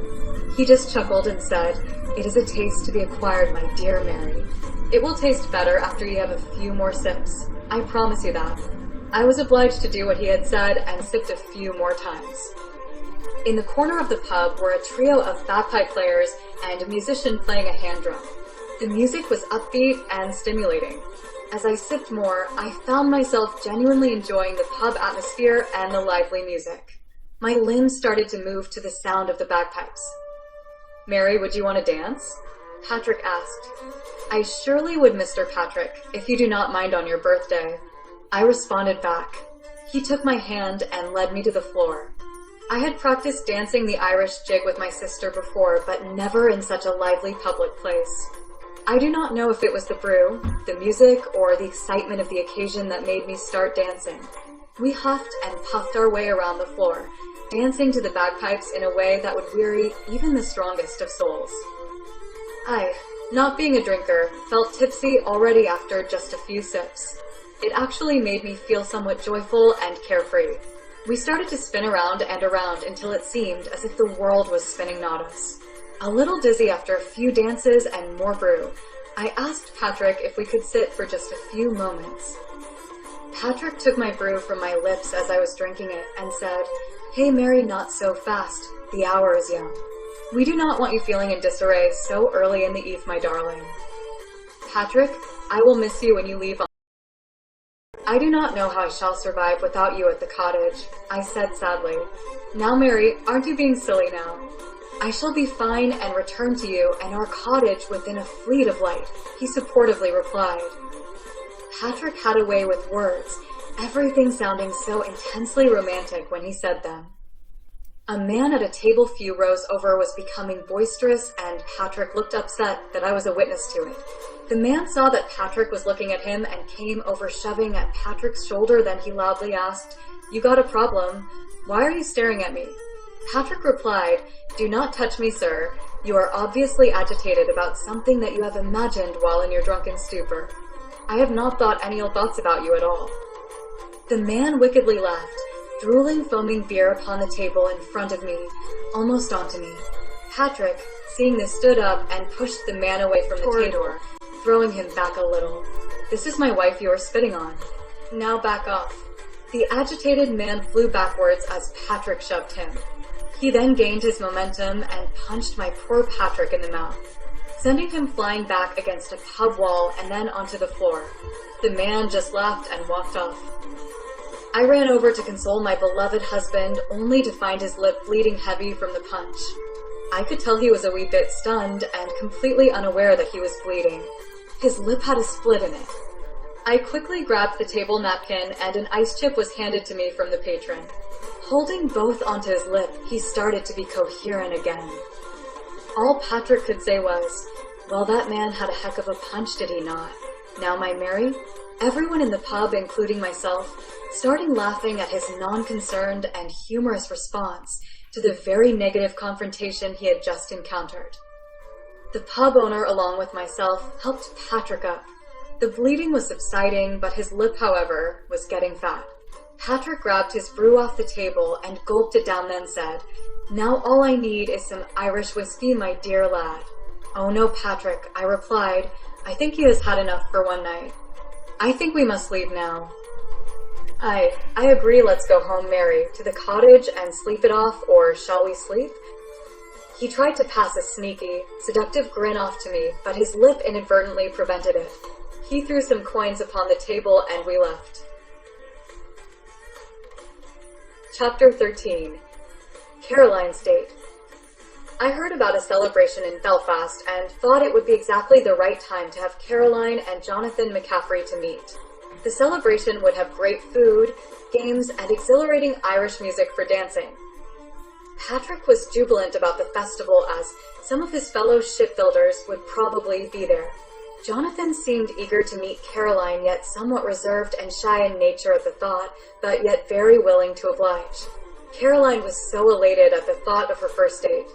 She humbly thanked us both for helping Papa to let go and allowing her to step out with this young man for this special occasion. The day of the celebration had arrived, and it appeared to be a very sunny and welcoming day for such an event. Patrick dressed up for the occasion and looked, so very handsome. I, on the other hand, dressed into a beautiful blue and white spring dress that was adorned simply with white lace. I pulled my hair up into a bun and placed bluish flowers around the bun. Patrick commented how I looked so beautiful, at which instantly made me blush. We took the wagon out to pick up Jonathan first so he could meet my papa. It was only proper he should be introduced. Once at my family's home, he graciously kissed my mother's hand and shook hands with my papa before he verbally introduced himself. I was not so sure my papa approved of him, as he had a strange look in eyes, one of disapproval, a look only the family would recognize. Even though it did not look like a good meeting, Papa humbled himself and smiled, then graciously lent his approval to the escort for his youngest daughter. Caroline made a grand entrance down the staircase, looking so very beautiful and mature. I started to tear up at the sight of her. Patrick introduced her to Jonathan, whom reached out and gently took her hand to kiss it. He did not say anything, just smiled. All I could silently think of was, Jonathan, just speak, of which he did not. Patrick and I went arm in arm out the door to find Jonathan and Caroline awkwardly following behind us, neither smiling nor holding each other's arm. Patrick whispered in my ear, I can see this is starting to be a bad situation. I hope it improves as the day wears on. Several hundred people were at the celebration when we arrived. You could hear the music and smell the aroma of the food as it lingered among the crowd. I turned to see Caroline somewhat frowning and Jonathan with a sheepish smile upon his face, both a distance from each other. Jonathan looked in shock and flabbergasted. Both were speechless. My hope was they would get closer to each other once we started talking to them and joined in on the festivity. Patrick, as usual, led us all right over to the food. He and Jonathan grabbed a plate and started filling them. Caroline pulled me aside and said, he doesn't like me, I can tell. If this keeps up, I just want to go home. I comforted her and replied back, give him time, Caroline. He's a bit shy. He really is excited about meeting you. He will talk when he is ready. She agreed to be patient, but did not look too happy about her first date. The food was delicious. Several meats were offered, both pork and beef, plus many different salads, fruits, and desserts. We all ate upon a blanket we had laid down away from the crowd, like a nice sweet private picnic. The only souls who spoke, though, was Patrick and I. It was like we were alone. I was starting to feel guilty for arranging this meeting. Also very sorry for Caroline, who had dressed so beautifully for it. I took Patrick aside and said, do something, tell him to talk or something. He just sits and smiles. He agreed to talk to Jonathan and try to remedy this awkward situation. They walked off to talk for a few as Caroline and I watched. Both came back smiling, Patrick with his hand on Jonathan's shoulder, and rejoined us. As we again sat on the blanket, Patrick's other closest friend, a coworker named Paul, came up to us. We both stood. I knew Patrick was proud of me and eager to introduce me to his friends as his new wife. Paul, this is my beautiful wife, Mary. Paul looked me over and smiled, then said, so you are his new bride? He talks of nothing else, since he has taken you on as his bride. I can see why. You surely are a beautiful, magnificent woman. He then lifted my hand and gently kissed it. Patrick looked a wee bit jealous. I just blushed and graciously thanked him for the compliment. My husband wasn't smiling. I knew he had to get used to other men when introduced to me, being so cordial and polite. Paul and Patrick talked privately for a while, then Paul bid us all farewell. The good old Irish music was getting more uplifting, and I so wanted to dance. Patrick took my hand and led me onto the platform, of which we danced together for at least 10 minutes. I had thought that Jonathan and Caroline were also dancing and gazed down upon the picnic blanket to see if they were gone. To my amazement, they both were still there, neither talking. I could not figure out why he would not ask her to dance. I found it to be cold and rude. Anger got the best of me, and I yelled at my poor Patrick. "He is your friend, and he is rude." Patrick looked surprised, as he never seen me angry before, and said, "You was the one who wanted them to get together." I did not think it was a good idea. I just groaned, walked off the dance floor towards Caroline, whom almost looked in tears.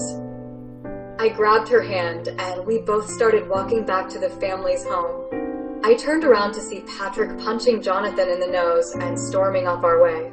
Caroline was so embarrassed and hurt. She had looked so forward to this meeting. As we were walking, Patrick pulled up with the horse and wagon and beaconed us to come in. I just ignored him and kept walking home with Caroline. He followed as we walked until we got home. Papa was in the parlor and looked worried, especially since Caroline ran up the stairs hysterically crying. "What did he do?" Papa yelled. "That just it, Papa. He did nothing. He said not a word to her, nor did he ask her to dance. He just ignored her. She is upset because he didn't talk to her." No one looked very happy, not Mama or Papa, nor myself. I thought it best to just leave and go home to my cottage. Outside, Patrick was waiting. I just got in the wagon. Neither of us said anything to each other. Once we got home, though, we made up. "I am so sorry, Patrick, I got mad at you because of Jonathan. Please forgive me. 'Tis was not your fault, but poor Caroline."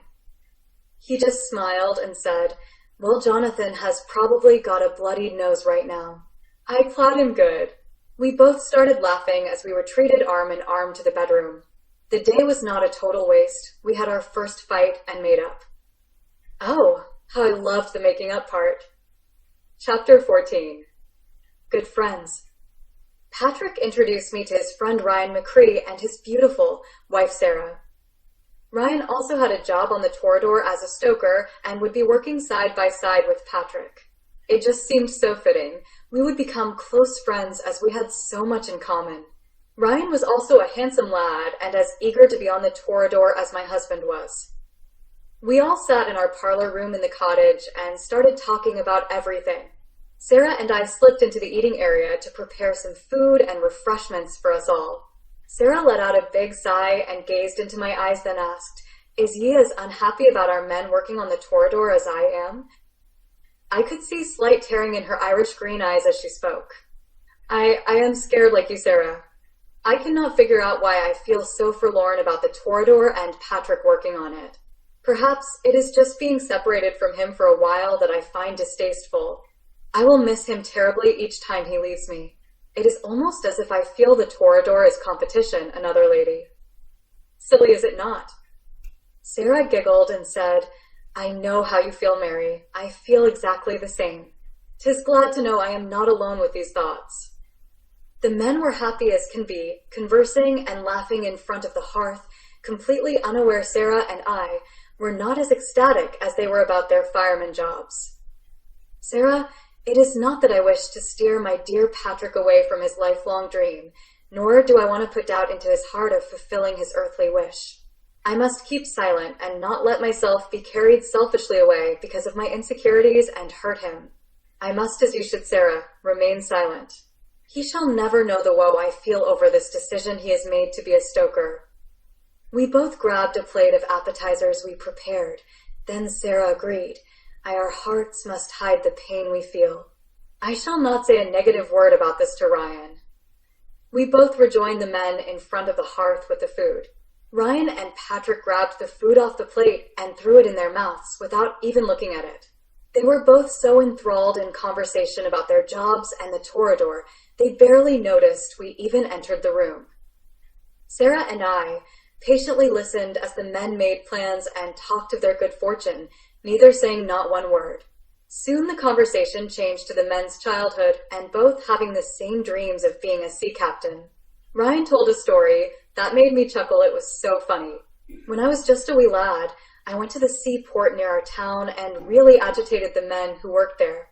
I was a real pain in the neck, so to speak, and I taunted the gents with my enthusiasm about becoming a sea captain. Soon one remarked angrily, "Lad, you think 'tis is easy to be a sea captain, or to work aboard a ship? Someone has pulled the sheep's wool over ye eyes, if he believes that to be. The weather can be treacherous, tossing the boat side to side upon the unsettled choppy waves. One can feel quite ill, and leaning over the side as such can be your fate. The smell of the fish, the pungent water alone, can get to the strongest of men in their gut. The sun beating down on you, lad, day in and out. Sweeping fish guts of the deck is grueling work.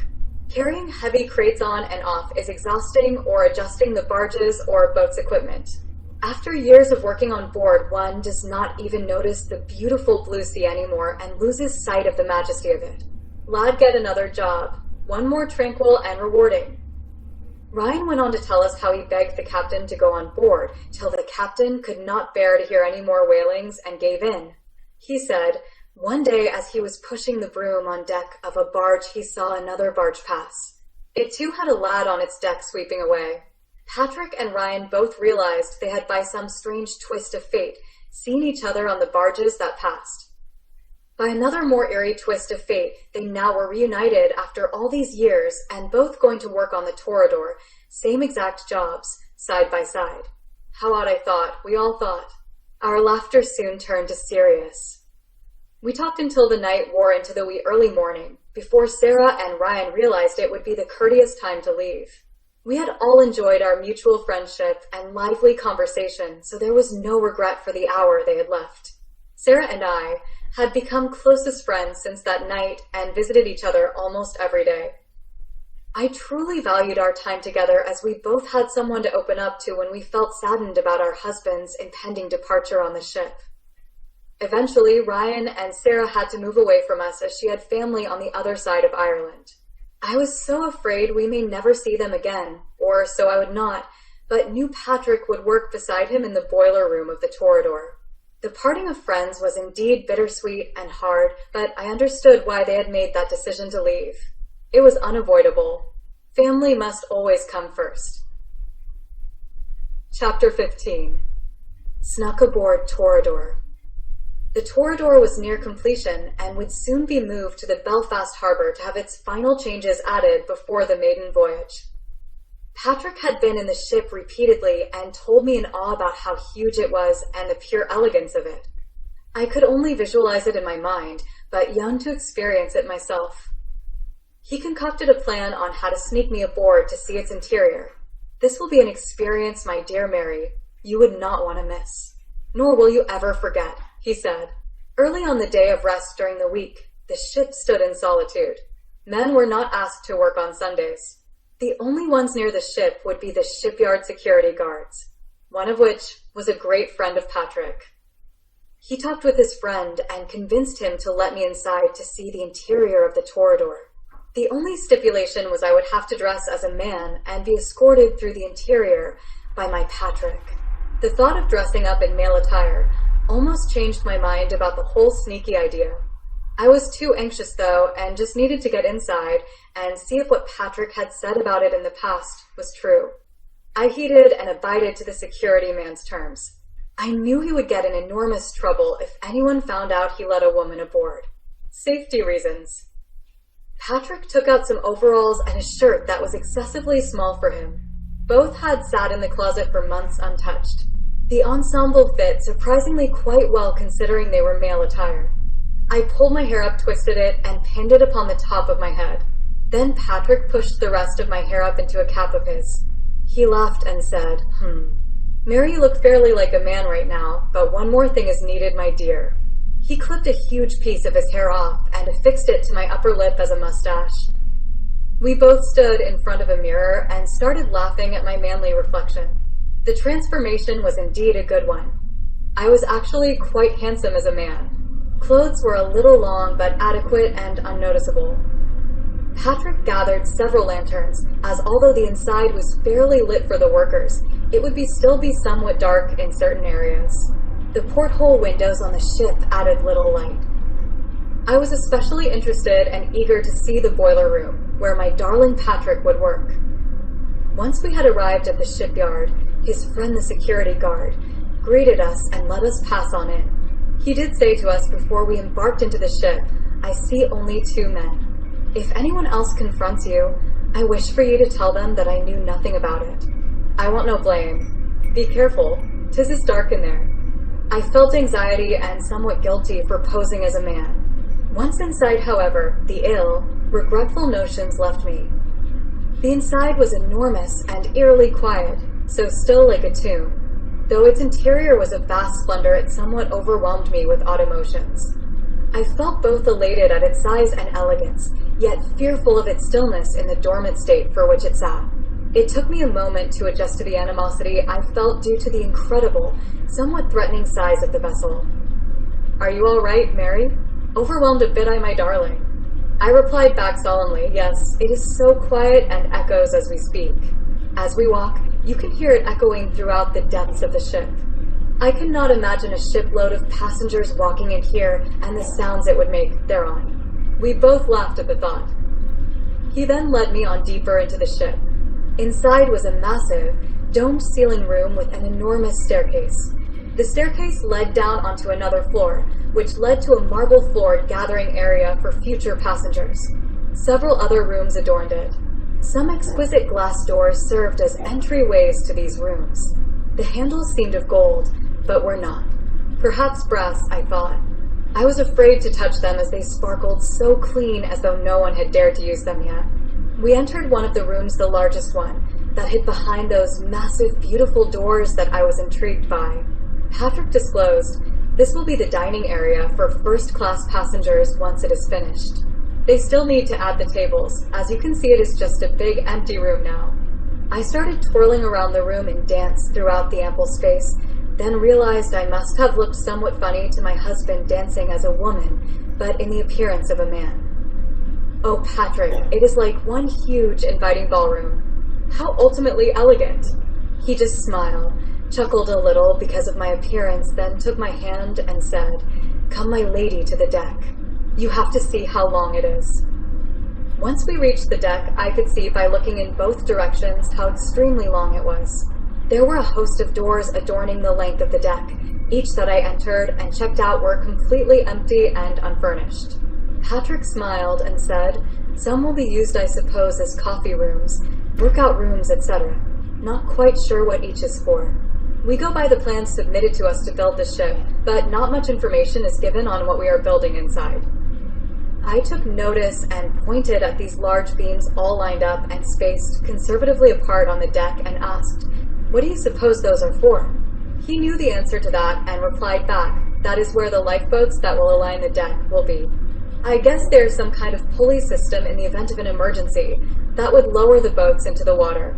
"Oh, that makes sense," I added. Soon we came upon another set of stairs and found what may have been the second-class rooms. I found the hall to be dark and barely lit, which frightened me. Each room had some built-ins, but needed finishing. They needed furniture and to be accessorized to become more inviting. Each room was the same shape and size as the next, identical copy of each other. Soon my beloved husband was pulling on my hand eagerly and leading me down several other sets of stairs to what appeared to be the lowest point of the ship's hull. Once below, there was subtle strange sounds like metal banging and creaking that had no reason to be. Nothing could have caused it. "Further, Mary, can you make it down this steep metal ladder?" I replied back, "Of course I can. I'm like a monkey at times, or so you have said." I cannot believe there is a lower point than the one we are at. This ship is dreadfully deep. Also, I noticed, the deeper we go, the less elegant it is. No fancy woodwork, wallboards, and marble, just horrific metal. It's like 2 different ships. He held my hand and led me down the ladder into a rather large room aligned with massive boilers or furnaces. "This is where I will work Mary, the room that powers this great ship." I also want to mention these rooms below are airtight and watertight containment rooms. They are built extra strong. Each separate chamber at the bottom of the ship is made in such a way that if water was to get on board in one chamber, it could not go into the next. It would protect the ship from taking on too much water to sink it. Not that it would ever happen, just a precaution. I looked around at the steel walls and saw a light peeking through a hole in one of them. Patrick, watertight eye? Why is it then, sir, that I can see from this chamber into the next? I asked curiously. He walked over to where I was standing, poked his fingers through the hole as he examined it. Then he remarked, they did not put a rivet in this hole to close it. I am sure they will notice it upon final inspection. Here's another one. How odd. Not to worry, Patrick. I am sure they will fix it before the voyage. It will be all right by then. I added. We went back up the ladder to the upper sections. Again, long halls with unfinished rooms.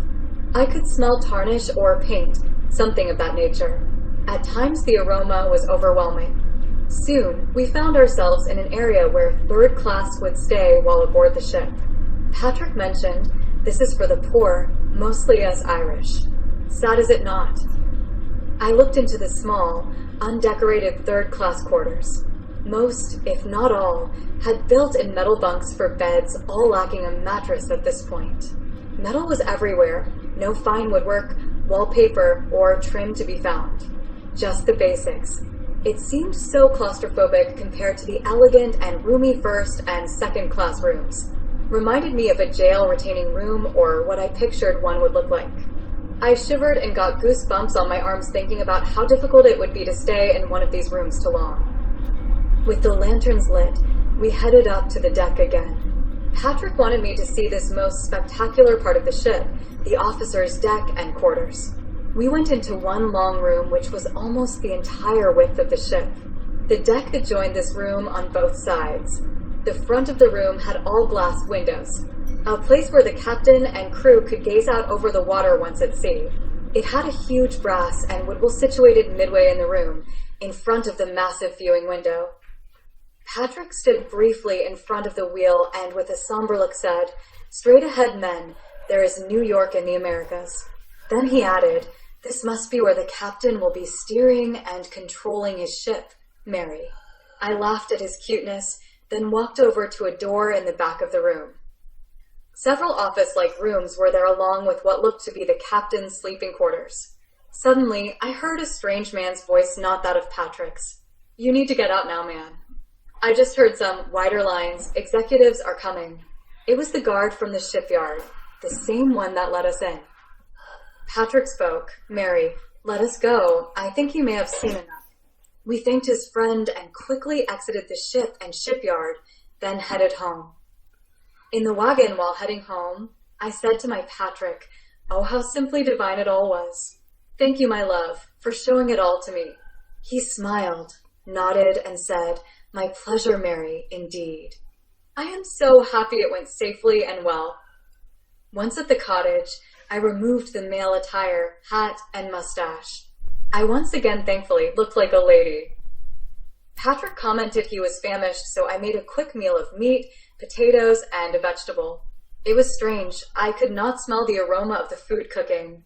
My nose still had that horrible smell of tarnish and paint in it. Smells that somewhat made me feel nauseous and dizzy. Patrick, as hungry as he said he was, barely ate and complained of feeling sick to his stomach also. I felt his forehead, then kissed it. He appeared to have a temperature, a wee one, but one nonetheless.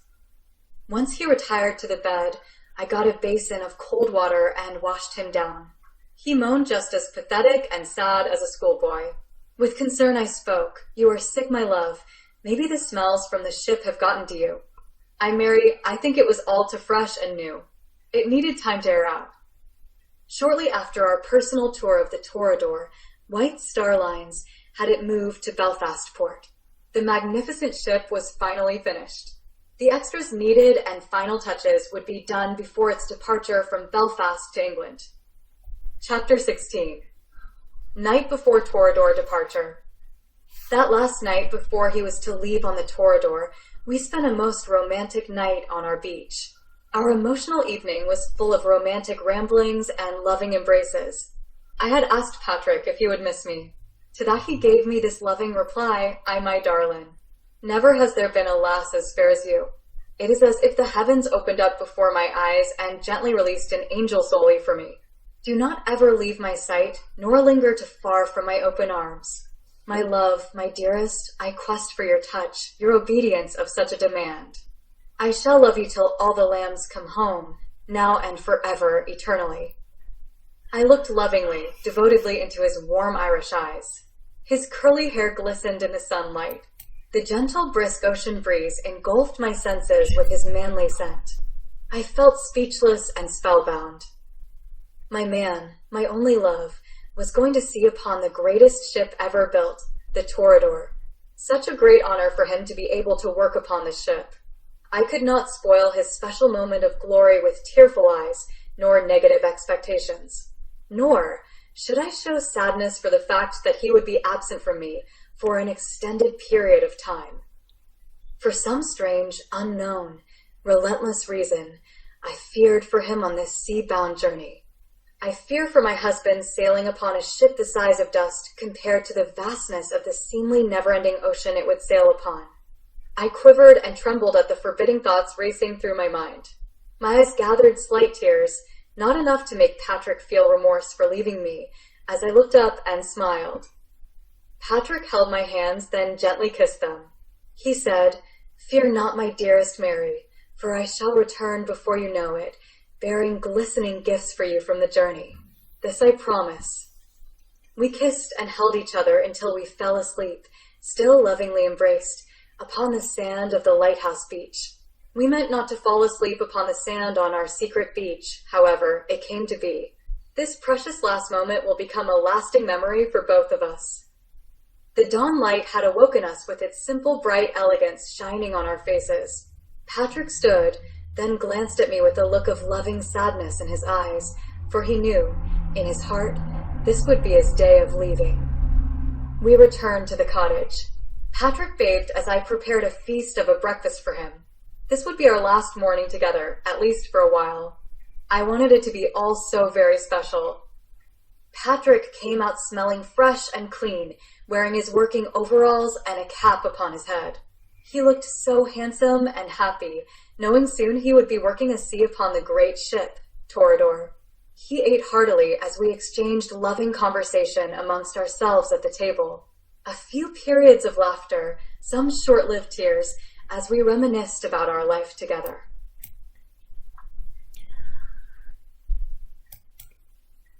Chapter 17. Ship's Departure. After breakfast, we departed to the Belfast port, where he would board the ship, along with several other fellow Irish and English crewmen. The Torradore would begin its maiden voyage from Belfast. Harbor on April 2nd, 1912. It would then arrive in Southampton, England on the 3rd, and spend the days before April 10th departure, loading and readying the ship. Patrick, being employed as a stoker/fireman and Irish, was allowed to board the ship in Belfast. He could then coal the furnaces during the Torradore's journey to England. Then, for almost 7 days, he would sit at the Southampton's dock in England, along with the ship. When we arrived at Belfast Harbor, the crowd congregating along the Torradore's dock was exciting to see. Most were just there to see their family, other crew members' departure. Others were just there to see the great ship, Torradore, depart from dock. Some high-ranking crew members, such as the captain, will also leave from this port. You could see the enormous building called the pump house. The brick pump house was used to pump water in and out of dry dock within minutes. This enabled the largest ship's bottoms or hulls to be worked on without the water interfering. Once the water was pumped in again, the ships could sail out. The building itself had a huge clock on top of it, facing the harbor way. The dock that the great ship was aligned with was also so incredibly long. Patrick grabbed my hand and led me through the crowd towards the ship. His grip was so tight, I felt he lost sight of his senses, anticipating his boarding. We finally made it to the loading plank where the crew was to board the ship. Couples, some with children, stood around the area, embracing each other to say their goodbyes. Tears swelled up in my eyes. My love, my life, was also leaving. Someone near the dock yelled, "All aboard," to the crew, and for a short, fleeting moment, Patrick gazed into my eyes one last time. We kissed and held each other during those last precious seconds together. I reached up and removed my locket necklace, a heart with 2 small photos inside of both of us. I put it in Patrick's hand and folded his fingers around it. To remember me by, when you get lonely, I said. Mary, I shall return soon. I love you so, he said. Then he kissed me quickly again and headed to the loading plank. I watched him ascend up into the ship until I no longer could see him. He was dressed so fine, yet I knew the heat in the furnace. Boiler area could reach 120 degrees, and his clothes would have to come off. As a stoker, to tolerate the heat generated from throwing coal into the furnaces, one would have to strip down to only their shorts and perhaps a t-shirt. My attention left the loading area and turned upwards towards the ship itself. It was a towering ship, especially from my viewpoint being that close to it. Its massive size seemed to go on forever, not just in height, but the length of Torradore also. I passed back through the crowd so I could gaze upon the ship from a distance. I wanted to embrace its size entirely within the vision of my eyes. The vision of the ship took my breath away, and I was in total awe of its eerie elegance. It seemed almost frightening for me to look at, a giant monster that devoured my husband within its hull. I wanted to scream, to run again in the direction of the plank and get my Patrick back, but I knew he was all right. They closed the ship's loading door. All crew members were aboard. A few of the crew stood on the upper deck of the ship to wave goodbye, my Patrick not being one, as he had to work below firing the furnace. I glanced around at the families waving goodbye near me. Some were dressed exquisitely, others dressed as fine as they could be, being of fur means. A man had a cart and was handing out food to the onlookers. Children ignored the ship and ran around, within the people playing hide and seek. The smells in the air, that of perfume, food, paint, but also of coal burning. The enormous stacks on the ship were sending out black smoke fired from the furnaces below. For about 10 to 15 minutes, the ship just lingered there in eager anticipation of its departing. I smiled with excitement at all. A few great blasts from the Torradore signaled its impending departure. I trembled at the fury of its blasts. Slowly it was towed away from the port, towards the open water. Soon it took on a life of its own, and started its incredible journey away from us at the dock. I and others watched as it eventually left our sight completely. Others started to leave the dock area, but I just stood in silence staring out over the water. I felt as though I could not move. I was in a trance-like state, fixed on an open gaze upon the water. A dockman asked briefly if I was all right, and I replied, "Yes, I am fine. Thank you." I turned and saw my papa standing there near the road leading out. He had come to get me. I ran, arms completely open, towards him.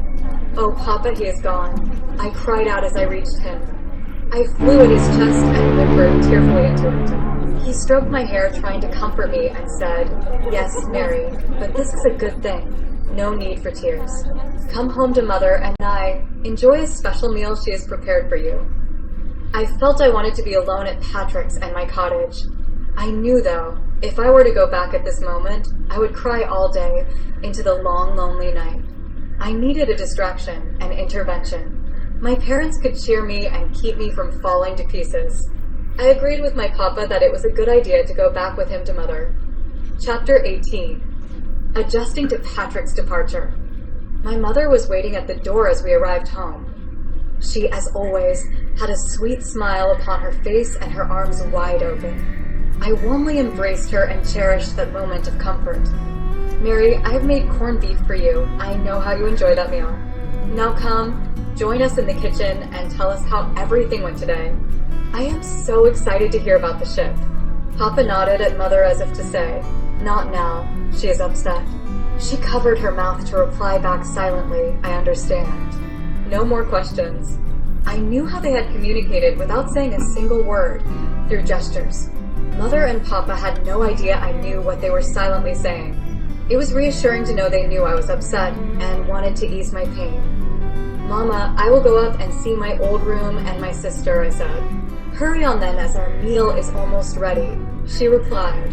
My sister Caroline was at her dressing table, brushing her long brown hair. "You look so beautiful," I exclaimed. She looked in the reflection of her mirror for me, then jumped up and said, "Mary, our sweet Mary, you're home. How I miss you." I replied back sadly, "Missed you too, Caroline." "He is gone." I need my family right now. I may be behaving rather oddly, so I hope you all will patiently understand. This is the first time we have been separated since our marriage. Caroline spoke softly. Newlyweds yet. Still that sparkle in your lives, the romance. Oh, how I envy you, Mary. We held each other and giggled like schoolgirls again, talking about boys we liked. I reassuringly mentioned back, your turn will come soon enough, Caroline. Look at you, so stunningly beautiful. Men will soon be offering father a dowry for you hand in marriage. She laughed and replied back, more likely, I shall have to offer a dowry to get a man to marry me. You know what that one man Jonathan thought of me. However, there is one gent in the town who eyes me suspiciously. Perhaps he will approach me soon. Perhaps I paused and then continued. How can any man resist the likes of you? What happened with Jonathan was just a case of an overly quiet and shy man. It was not you, it was him. You know you're beautiful. We joined our parents in the kitchen. The smell of the beef was overwhelming. I was not a great cook like my mother, and had much to learn yet on how to be. Poor Patrick had to tolerate my experimentations of trying to prepare a meal. I had much to learn about satisfying my husband's hunger with deliciously cooked meals. Soon my thoughts lingered back to my husband and that massive ship. I could not help but wonder if I would always feel this forlorn. After all, he was just at work, not gone to a war. I felt I was being overdramatic and just pure poppycock. My spirits shifted from utter sadness to pure happiness within the enlightenment of the revelation he was just at work. While at the table eating, my papa broke the silence and said, "It is just a job, Mary." He knew what thoughts had been racing through my mind and tried to console them. I reassured him that I too had come to that same conclusion and was no longer upset. Mother added, "Nonetheless, Papa, Mary should stay with us tonight in her own room. It will give her a chance to adapt to his job."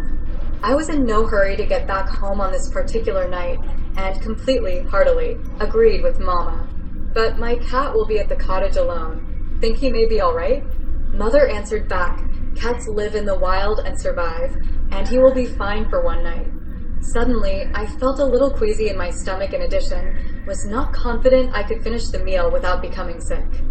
Mother looked at me as I rubbed my stomach. "Mary, you are not with child, are you?" It had never occurred to me that I might have been, though I had felt oddly the past few days, especially in the wee morning hours. "No, Mommy, I am not. I am sure of it. Just my nerves have gotten the best of me. It has been a very long day." Caroline's mouth gaped open, and she exclaimed, "Tell me I will be an auntie."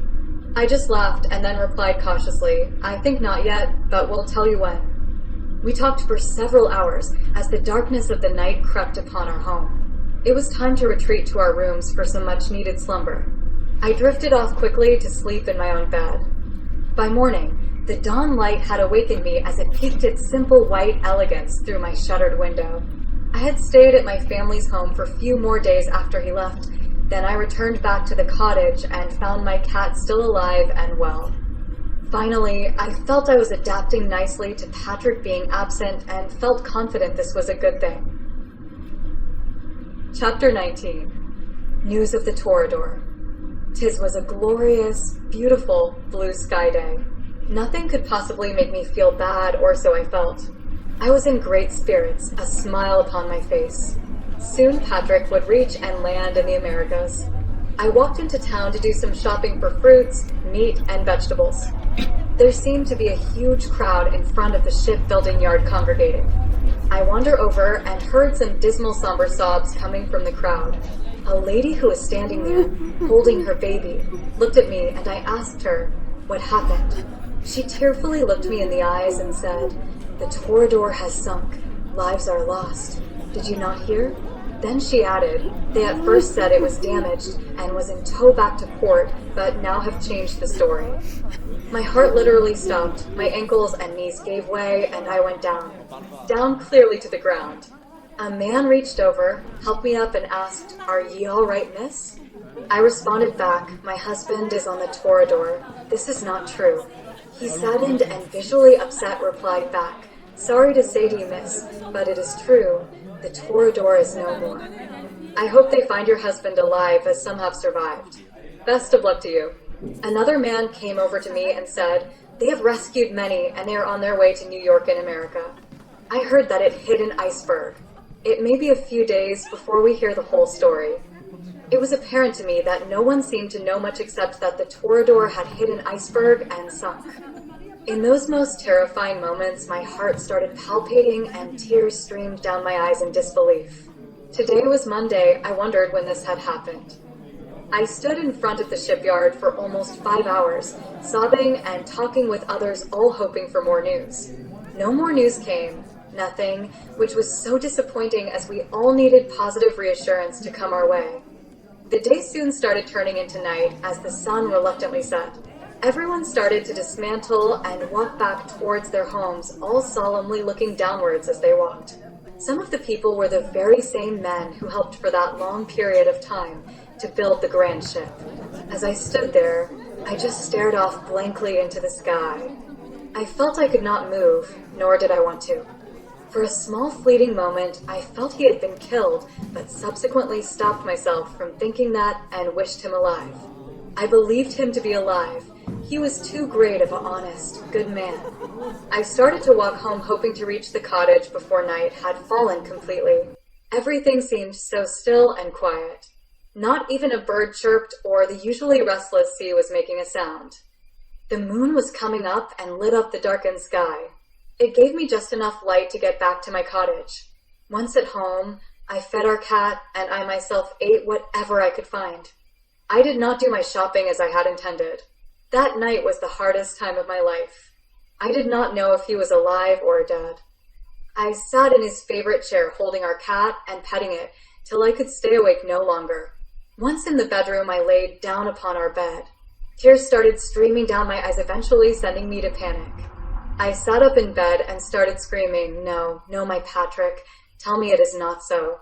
You are alive. I need you so, my darling." I abruptly fell back down and asleep, only to be woken several times during the night crying. It was like a horrible dream I could not wake from. Oh, I wished it had just been a dream. I tried so desperately to convince myself it was, but my hopefulness did not prevail. The next morning, I could not seem to awaken, nor did I want to get out of our bed. If it had not been for our cat jumping on my belly, I would not have moved. He needed to go out. I stumbled to the door, opened it, and he ran off. At the same time, I saw my parents and sister riding up the road to the cottage. I ran outside to greet them. Papa and Mama looked at me with such sadness, and then Papa asked, "Our dearest Mary, have you heard the news? Are you all right, my child?" I replied back tearfully, "Papa, I have heard. I do not know what to do. No one seems to know who has survived." He held me and said, "That is why we came. To comfort our Mary, so you will not be alone at this time until we hear of any news. May we stay with you today and tonight?" I smiled and said, "Of course, Papa. I do not know where we will all sleep, though." Mama said, "Then come stay with US Mary and bring your cat.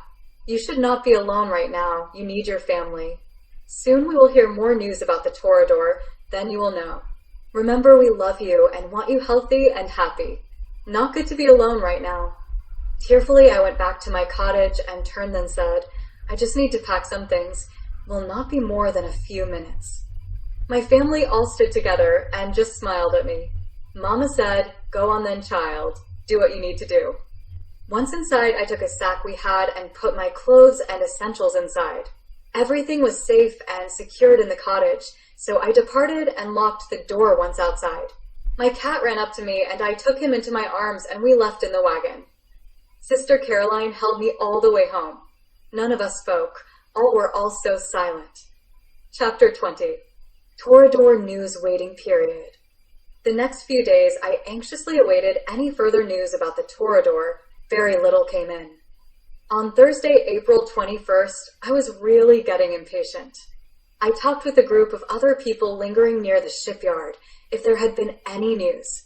Some mentioned that a list would be posted of survivors in the next few days, but they were not sure on the facts.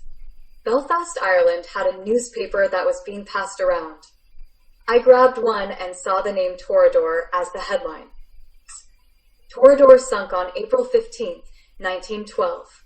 According to the article, the RS car then reached Pier 54 in New York in the nighttime on April 18th. Those that had been saved were being questioned by authorities to find out more facts about the sinking. A list of names was taken while they were on the car then of all the survivors. Details are starting to unfold of that fateful night. The Torradore hit an iceberg at approximately 11:40 p.m. last Sunday night. It took a little over 2 hours for the ship to sink, and finally its rear rose up out the water, and it sank around 2:10 a.m. Within those 2 hours, passengers were ushered to lifeboats, preferable women and children first. The ship's deck was cluttered with frantic, crying, desperate passengers all trying to get into a lifeboat. The newspaper accounted an estimate from doctrines taken on the car then of around only 711 people known to have survived. The article went on to state the ship had about 2,224 people aboard, according to the ship's builders. This included all passengers plus crewmen. That meant that almost 1,513 lives were unaccounted for or lost at sea. Most of that number of those lost was presumed to be men and much of the crew. I walked over with the paper in my hand to a short cement wall to sit. I realized that the chances of my Patrick being alive was 2 times less than anyone else. He was a crew member and a man. I heard a paper boy shouting as he was holding up a paper in the air. "Get the paper now. Torradore sinks around 1,500 dead. Read the news." Everyone scurried over to the young lad grabbing a paper. He continued to say, "It's not free, lads. You need to pay." I just knew at that point that until the list of those saved came out, I would have to assume the worst. Patrick was gone. The odds of him living according to the article was nil. The same man who picked me off the ground a few days earlier came over to me and said, "Hello, miss. I am so sorry. I know the wait has been quite a bit hard on ye. In a few days you will know when they post the list. My niece was aboard that ship. By the way, lass, my name is Thomas McFadden." He reached out to take my hand. I obliged. "Thank you, Thomas. I hope they find your niece and she is well. My name is Mary Murphy." He tipped his hat, bid me farewell, and went on his way. Chapter 21. The List. Every day that followed the Torradore's sinking, the people in Belfast, Ireland patiently gathered near the shipbuilding yard, hoping for news and waiting for a list of survivors to be posted. I was among them, watching, listening, and waiting. Finally, several days after the Torradore's tragic sinking, a list of half the survivors known was posted. I eagerly pushed my way through the desperate crowd that had congregated around the list. All were anxious to see if their loved ones or just whom else had survived. I saw Thomas, my new-founded friend and somewhat moral supporter, coming at me from within the crowd. He bared a huge smile and said happily, "Good news, Mary. My niece was listed as alive." I replied back, "Such wonderful news, Thomas. I so hope my Patrick is among those on the list." "I have not checked yet." His face grew a somber expression as he took my hand as support and led me up to the listing post. I scrolled down through over 250 names. When I got to the last 5 names, I knew Patrick's name was not listed. Tears uncontrollably rolled down my chapped cheeks that had bared many tears this week. Thomas helped me and consoled me, then hopefully said, "Fear not, Mary. The rest of the survivors will be listed tomorrow. There is still a good chance you may be on that list." Thomas meant well, but I knew down deepest in my aching heart there was little hope Patrick survived. Suddenly, my papa appeared in the crowd, coming towards me and waving a white sheet of paper in the air. "Mary, Mary, this telegram just came from the ship's company for you. Mama and I did not open it. I felt it was your place to do so."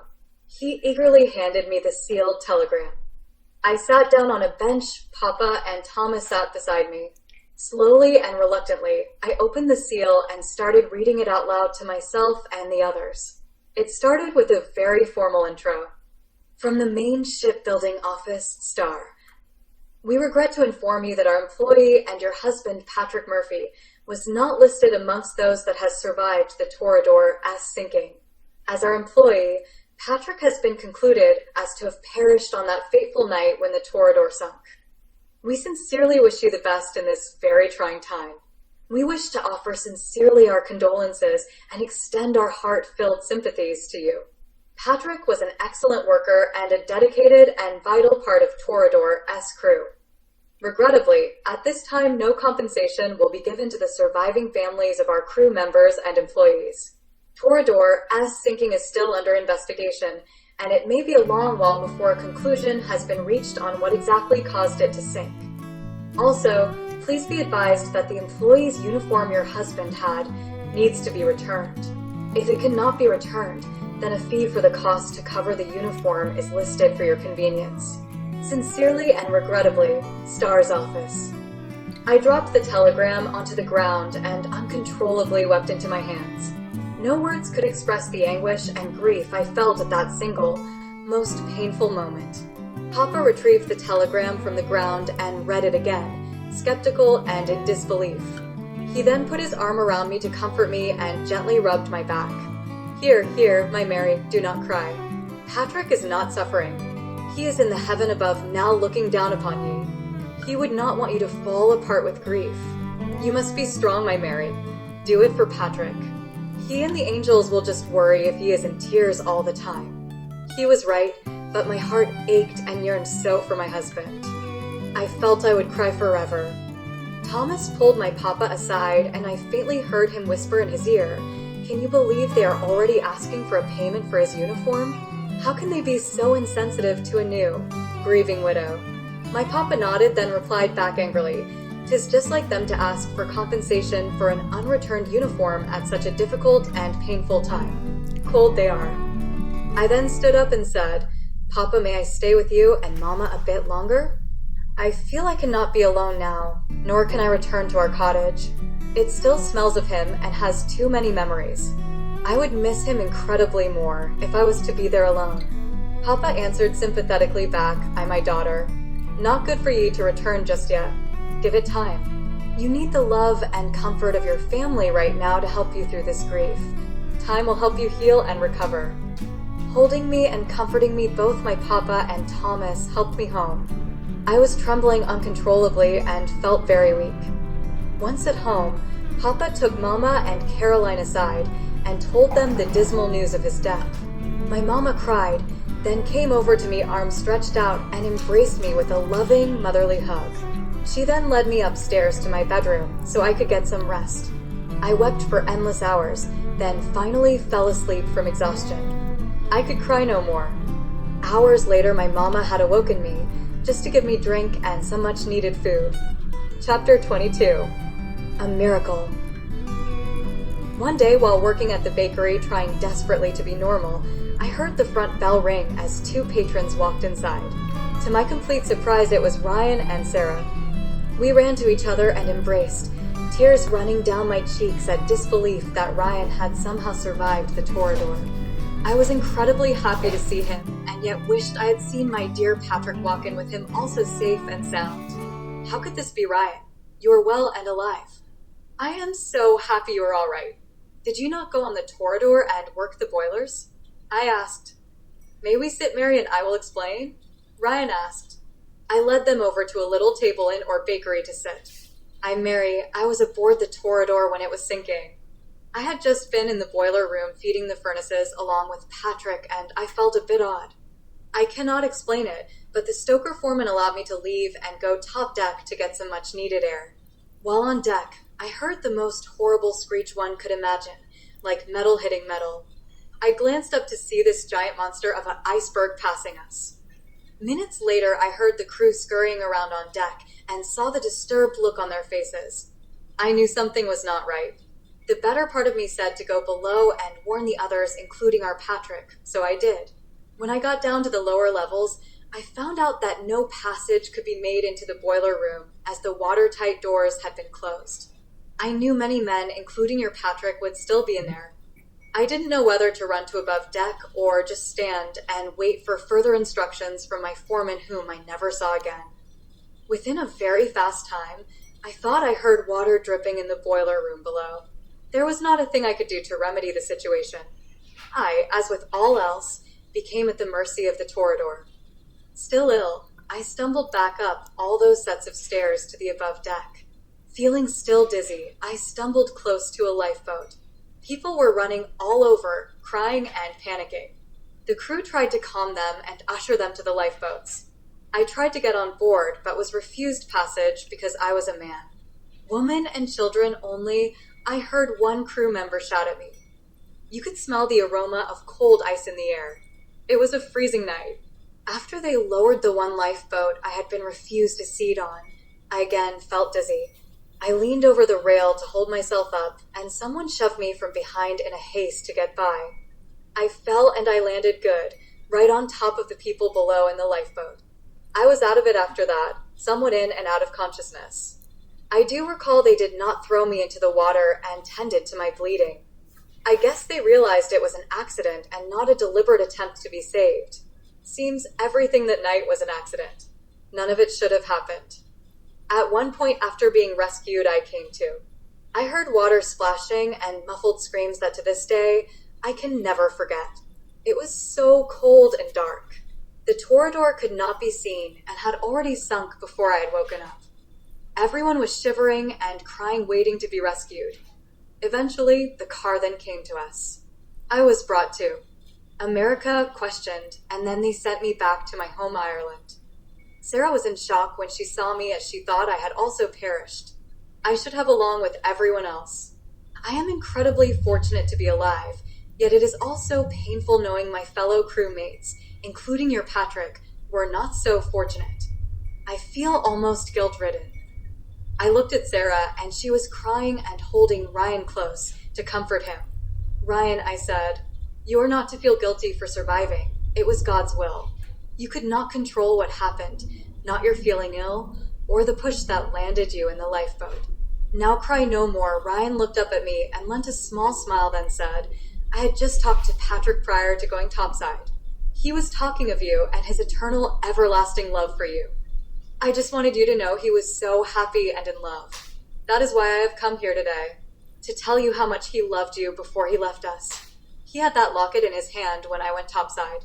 He was gazing at your picture. I am so sorry. We all loved him so. Ryan, Sarah, and I went to my papa's house to talk more. Mama had prepared a nice meal for them and made sleeping arrangements for them in one of the upper bedrooms. It was truly a miracle that Ryan survived. A blessing not to be denied.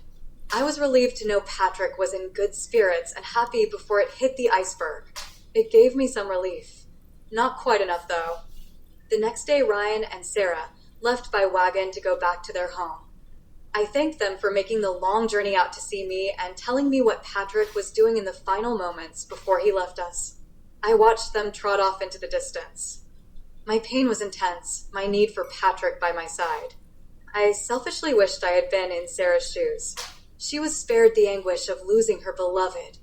For several more months, I lingered in depression until I could bear it no more. The pain was relentless. Chapter 23. The Locket. Promise fulfilled. Restless and tattered days turned into long, lonely weeks, then 2 months had passed. I could barely function as a living, breathing human being. Papa tried to get me to help out in his bakery, hoping it would help to get my mind off my woes. It did help a wee bit, but every time I started forgetting about Patrick by concentrating on some tasks, I felt guilty.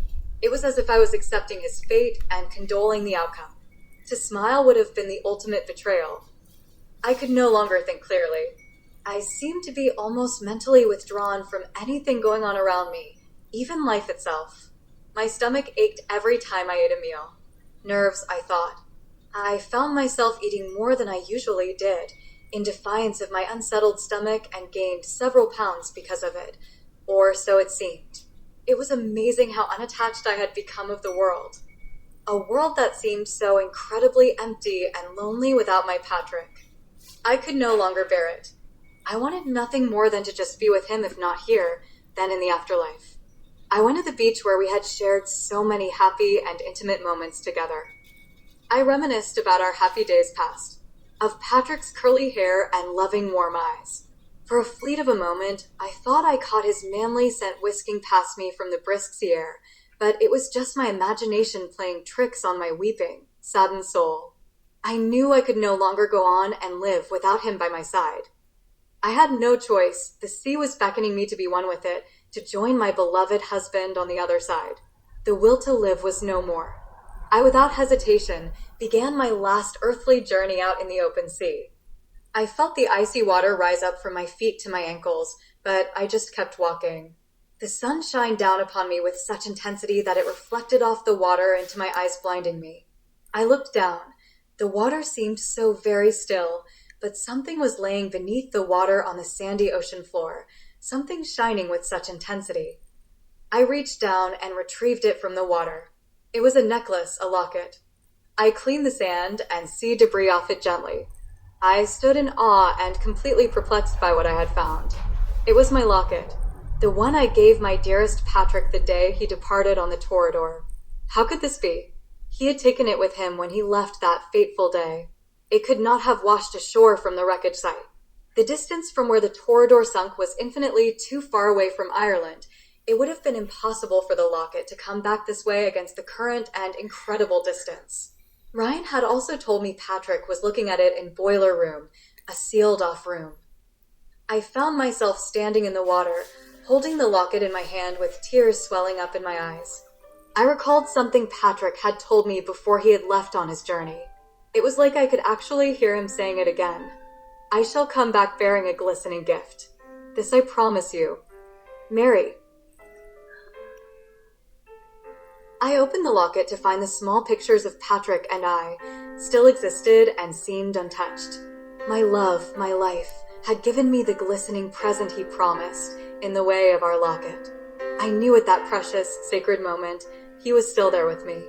He wished the locket to me, so I would not be in despair and take my own life. My Patrick had saved me. I knew it at that very special moment. I could not continue walking out into the water and tearfully, holding my locket, walked back to shore. I glanced around once again at our sandy beach. It was so good to be back again. I felt reborn again. I had been gone for such a very long time with depression. As I stood there, I felt a wee bit odd. My stomach seemed to have taken on a life of its own. It was movement. I felt movement. My mother was right. I was with child, Patrick's child. A part of my beloved husband was inside me. How could I have even considered taking my own life as an option? Patrick had saved us both, I and our child. I put my locket on and promised myself to wear it always. I spoke out loud to my beloved Patrick. I, Mary, promise to live my life and survive with our only child as best as I can. I shall never give up Patrick, never. One day we shall reunite, but not this day. I love you, my darling, forever and endlessly ever. Chapter 24, Moving on After the Disaster. Many months had passed and I was doing quite well and working at my papa's bakery to take care of myself and our child. It was a beautiful Irish boy that I bore, with a smile upon his face, loving warm eyes and curly hair just like his father. He was definitely his father's son. The Torradore tragedy had carried on for what seemed like forever. No one could forget. No resolution could be found. It was like an endless charade of unanswered questions, fingers pointing at one another to bear the guilt. Because of this, little or no compensation came to the widows of the Torradore-esque crew. We were unfairly left to tend for ourselves and our children on our own. Someone, named Mrs. Brown living in America, had thoughtfully donated so much money to the widows of the Torradore to help ease the transition and burden they had gone through. That thoughtful gesture had not reached Ireland, though. Caroline had met a wonderful Irish man who worked at a mill and was betrothed to him. She was so deliriously happy now that she had found the right man. Mama became ill with a fever and passed unexpectedly from it. Papa was devastated and so incredibly lonely since she had been gone. She was his life. Papa, though, kept on working in the bakery, and we both gave each other the comfort we needed when we felt occasional periods of grief. I proudly kept, maintained, and lived in the cottage with Patrick Jr. That is what I named him, our son. Patrick would have been so proud at how I had kept my promise and had not given up. Not for him. Not for I. Not for our son, Patrick Jr. As for the Torradore, it gave back one singular spectacular thing. Love. For true love can never die. It is indestructible and has and always will be eternal. For that, Patrick and I are forever grateful.